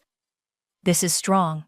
Theft exceeding $10,000 is classified as a felony in this state. And based on what you've presented, it appears we have a clear case of felony theft and potentially other fraud charges. A wave of cold satisfaction washed over me. Felony. That word tasted sweet. We'll open an official investigation immediately, Detective Washington continued. We'll need to interview your sister and mother and get statements from the bank. Do you have any idea when your sister and her fiancé are planning to leave for this honeymoon? I overheard Lacey mention the Maldives, I said. And she said soon. I saw a travel agency deposit on my statement. They're getting married in a few weeks, so I assume the honeymoon is right after. Okay, she said, making a note. We'll need to move quickly then. We don't want them to become flight risks. I nodded. I can tell you exactly when they're leaving. I'll make sure I know. As I left the police station, a quiet resolve settled over me. The game was on. I pulled out my phone. It was old, slow. I needed something better for what I had planned. I walked into the nearest electronics store and quietly upgraded my phone, making sure it had excellent video capabilities. Later that evening, I scheduled a discreet post on my social media. A simple image, a single empty chair on an airplane looking out at the clouds. The caption, "Sometimes karma rides coach." I set it to private for now, but I knew exactly when I would make it public. Just as Lacey and Ashton, 33, were about to board their flight, I would be there, I would watch, and I would film. The wedding was a blur of forced smiles and cloying sweetness. Lacey, 31, looked radiant in her expensive dress, Ashton, 33, beside her, looking smug. Cassandra, 57, beamed, playing the doting mother. I played my part too. The supportive little sister, quiet and unassuming, just happy for them. No one suspected a thing. My phone, the new one, was always within reach, its video capabilities ready. The honeymoon was scheduled for 2 days after the wedding. Lacey had been insufferable, rattling off details about the Maldives, the overwater bungalows, the private dinners. "It's going to be epic, Scarlett," she'd crowed. "You should really try to save up and go somewhere nice sometime." "Oh, wait," she'd laughed, and Cassandra had joined in. I just smiled, a cold, unreadable expression. The morning of their flight arrived. I had confirmed the flight details through a casual conversation with Lacey a few days prior. She was so excited, she practically gave me their itinerary. I knew their flight number, their departure time, and even their gate. I'd passed all this information to Detective Washington, 40s, a day earlier. She'd simply said, "Understood, Ms. Rivera." "We'll handle it." I packed a small duffel bag, just a few changes of clothes, my journal, and the folder with all my evidence. I wasn't coming back to this house, not after today. Lacey, Ashton, and Cassandra were buzzing with excitement.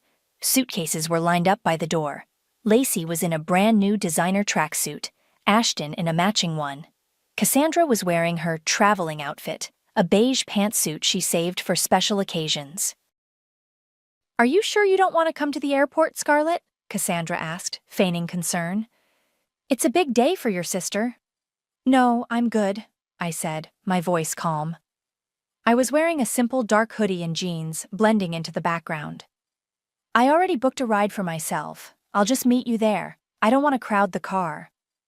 It was a lie, of course. My ride was for me, and me alone, and it was scheduled to arrive just after theirs. A few minutes later, Lacey and Ashton piled into Ashton's sleek black car, their luggage filling the trunk. Cassandra got into the passenger seat. They waved, oblivious, as Ashton backed out of the driveway. I watched them go, a faint, almost imperceptible smile touching my lips. Then a dark sedan pulled up to the curb. It wasn't a taxi or a rideshare. It was unmarked, but I knew. I opened the back door and slid in. "Airport, please," I said to the driver, a quiet man in a suit. He nodded, and we pulled away. The drive was silent. My heart was thumping, a steady, powerful drumbeat against my ribs. I felt no fear, no regret, only a fierce, burning anticipation. We arrived at the airport. I told the driver to drop me off a little distance from the main terminal entrance, near the short-term parking garage. I stepped out, pulling my hoodie up over my head, and walked towards the entrance, my eyes scanning the crowd. It didn't take long to spot them. Lacey, Ashton, and Cassandra were standing near the curb, unloading their luggage, laughing. Lacey was already taking selfies. Ashton was checking his watch. They looked like the picture of a happy, prosperous family about to embark on a dream vacation. I pulled out my phone, subtly activating the video recorder. I kept it low, pointed generally in their direction, but not obviously filming. I walked slowly, deliberately, towards them, my eyes fixed on Lacey's face. Just as I was about 20 feet away, a dark SUV pulled up sharply behind Ashton's car, blocking it in. Then another and another. 3 unmarked police cruisers. Doors opened and uniformed officers, led by Detective Washington 40s, stepped out. Chaos erupted. "Police! Stay where you are!" Detective Washington's voice cut through the airport noise. Lacey shrieked, dropping her phone. Cassandra's face went white. Ashton, 33, froze, his eyes darting frantically. "What is this?" Cassandra shrieked, her voice shrill. "You can't do this! We're about to miss our flight!" Detective Washington walked directly towards Lacey and Ashton. "Lacey Rivera? Ashton Blake? You're under arrest for felony theft and fraud." "What?" Lacey wailed, her eyes wide with disbelief. "This is a mistake! You have the wrong person!" 2 officers moved to Lacey, gently but firmly taking her arms. Ashton, seeing the writing on the wall, mumbled something about needing to make a call and tried to slip away, back towards his car. But another officer was already there, blocking his path. "Cassandra Rivera?" Detective Washington turned to my mother. "You're also being detained for questioning in connection with these charges." Cassandra screamed, a guttural, enraged sound. "You can't! I'm her mother! This is outrageous! Scarlett, tell them!" "Tell them this is a mistake." I stood there just a few feet away, my face impassive. My phone was still recording. The chaos around me was a symphony. Cassandra's shrieks, Lacey's panicked demands for a lawyer, Ashton's futile attempts to escape. An officer began reading Lacey her rights. "You have the right to remain silent. Anything you say can and will be used against you in a court of law." Lacey's eyes, wide and tear-filled, met mine across the bustling airport terminal.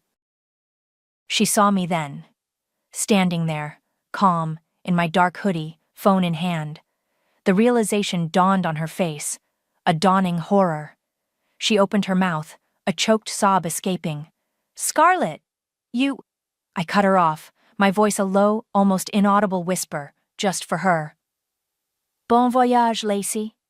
The officer finished reading her rights. "Charges include felony theft and fraud." Lacey wailed, a raw animal sound of pure despair. It was the most beautiful sound I had ever heard. The wail Lacey, 31, let out at the airport was a sound I knew I'd replay in my mind for years. It was the sound of her perfect world shattering, a symphony of consequences. As she was led away in handcuffs, still screaming about lawyers and mistakes, I felt a profound sense of calm. The video on my phone, capturing her raw despair, was a trophy I'd never share, but one I'd cherish. Detective Washington 40s approached me. "Ms. Rivera, thank you for your cooperation.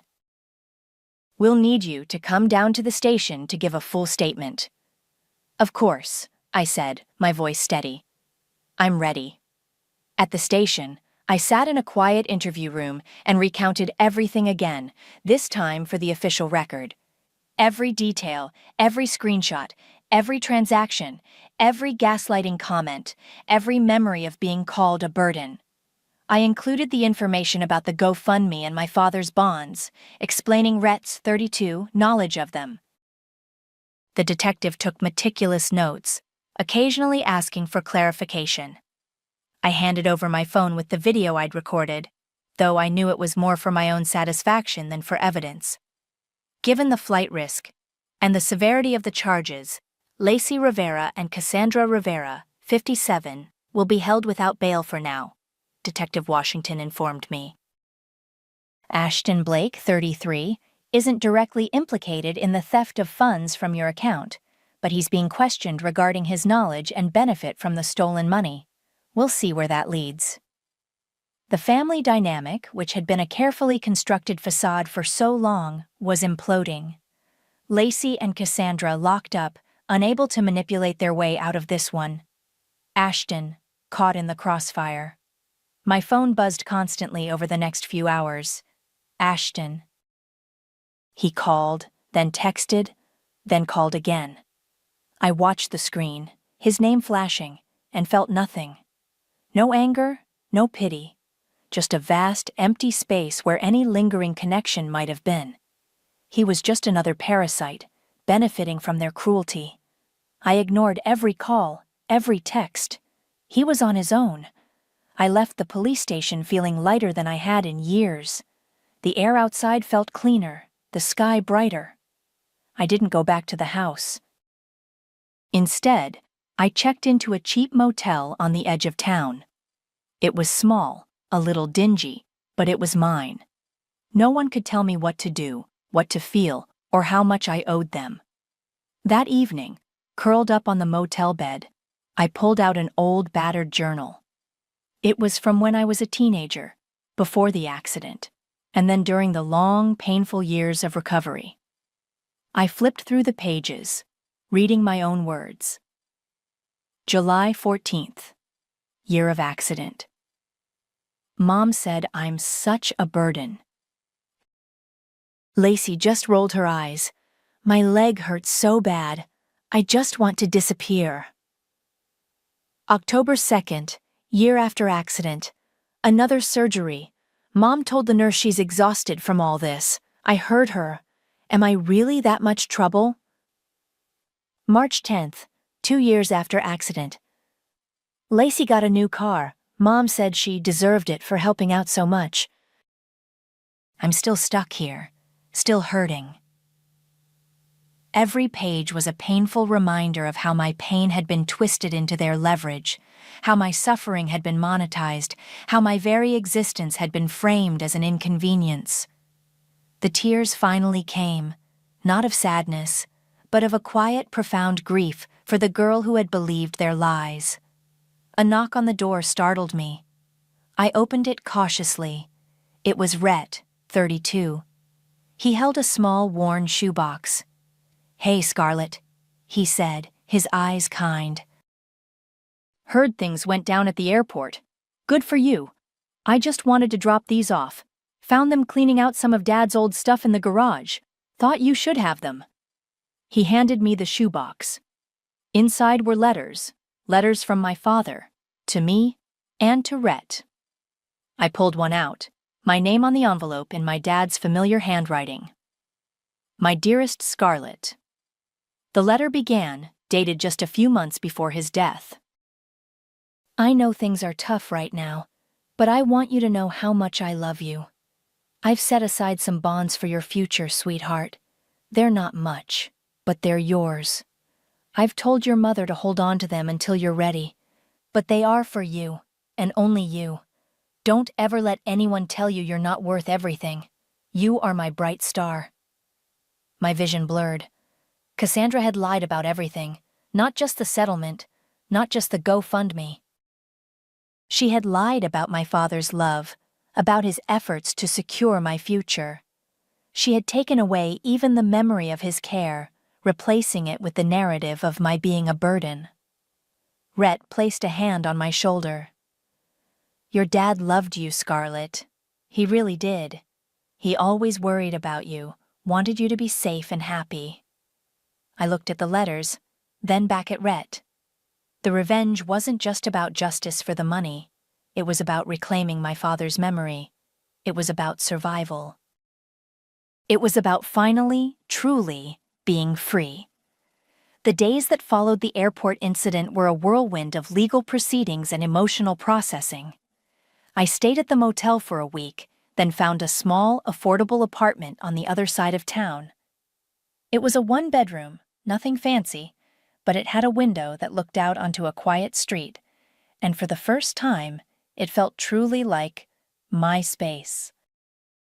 The money reclaimed from Cassandra's 57 accounts, legally frozen during the investigation, was enough to cover a few months' rent and some basic necessities.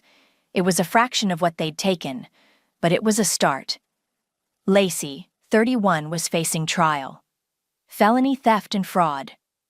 Her lawyer was trying to argue coercion by Cassandra, but the evidence of her direct involvement, from the ATM withdrawal to the social media posts, was overwhelming. Cassandra, on the other hand, took a plea deal. She pleaded guilty to a lesser charge of conspiracy to commit fraud, likely to avoid a harsher sentence and to protect Lacey in her own twisted way. The details were still being worked out, but both were looking at significant consequences. The news spread through our small southern town like wildfire. At first, there was disbelief, then whispers, then outright condemnation.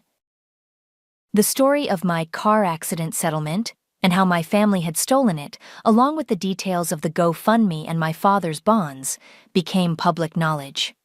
It wasn't a sensational news story, just local gossip, but it was enough. Public opinion turned cold towards Cassandra and Lacey.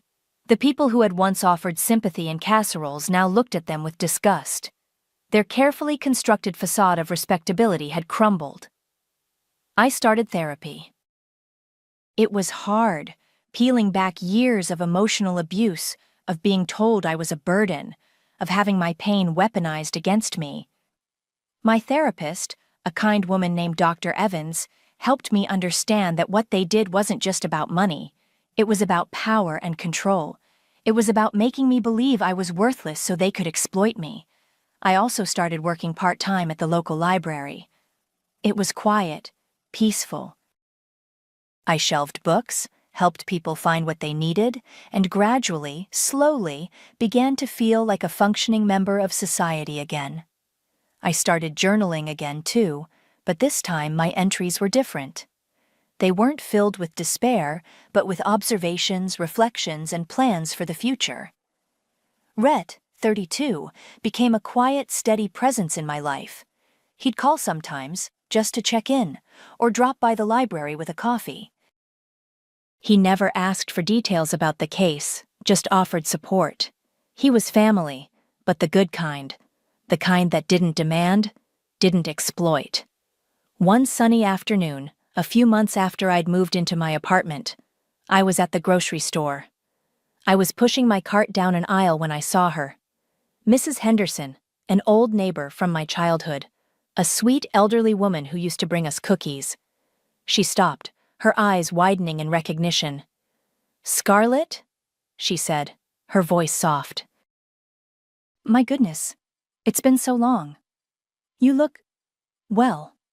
I smiled, a genuine smile that reached my eyes. "Hi, Mrs. Henderson. It's good to see you." She leaned in conspiratorially, her voice dropping to a whisper. "I heard what happened, about your mother and sister. My dear, I am so sorry, but I'm glad you finally got away from those devils." The words hung in the air. Those devils. It was a stark, honest assessment. And for the first time, hearing it from someone else, it didn't feel like a judgment against me. It felt like validation. "Thank you, Mrs. Henderson," I said, and the smile on my face widened. It wasn't a forced smile, or a fake one. It was a real, unburdened smile, the first one in years. I walked out of the grocery store, the sun warm on my face. The world still had its challenges, and the scars, both physical and emotional, would always be a part of me, but they no longer defined me. The silence that had once felt like abandonment now felt like peace. Maybe forgiveness isn't peace. Sometimes peace is just silence.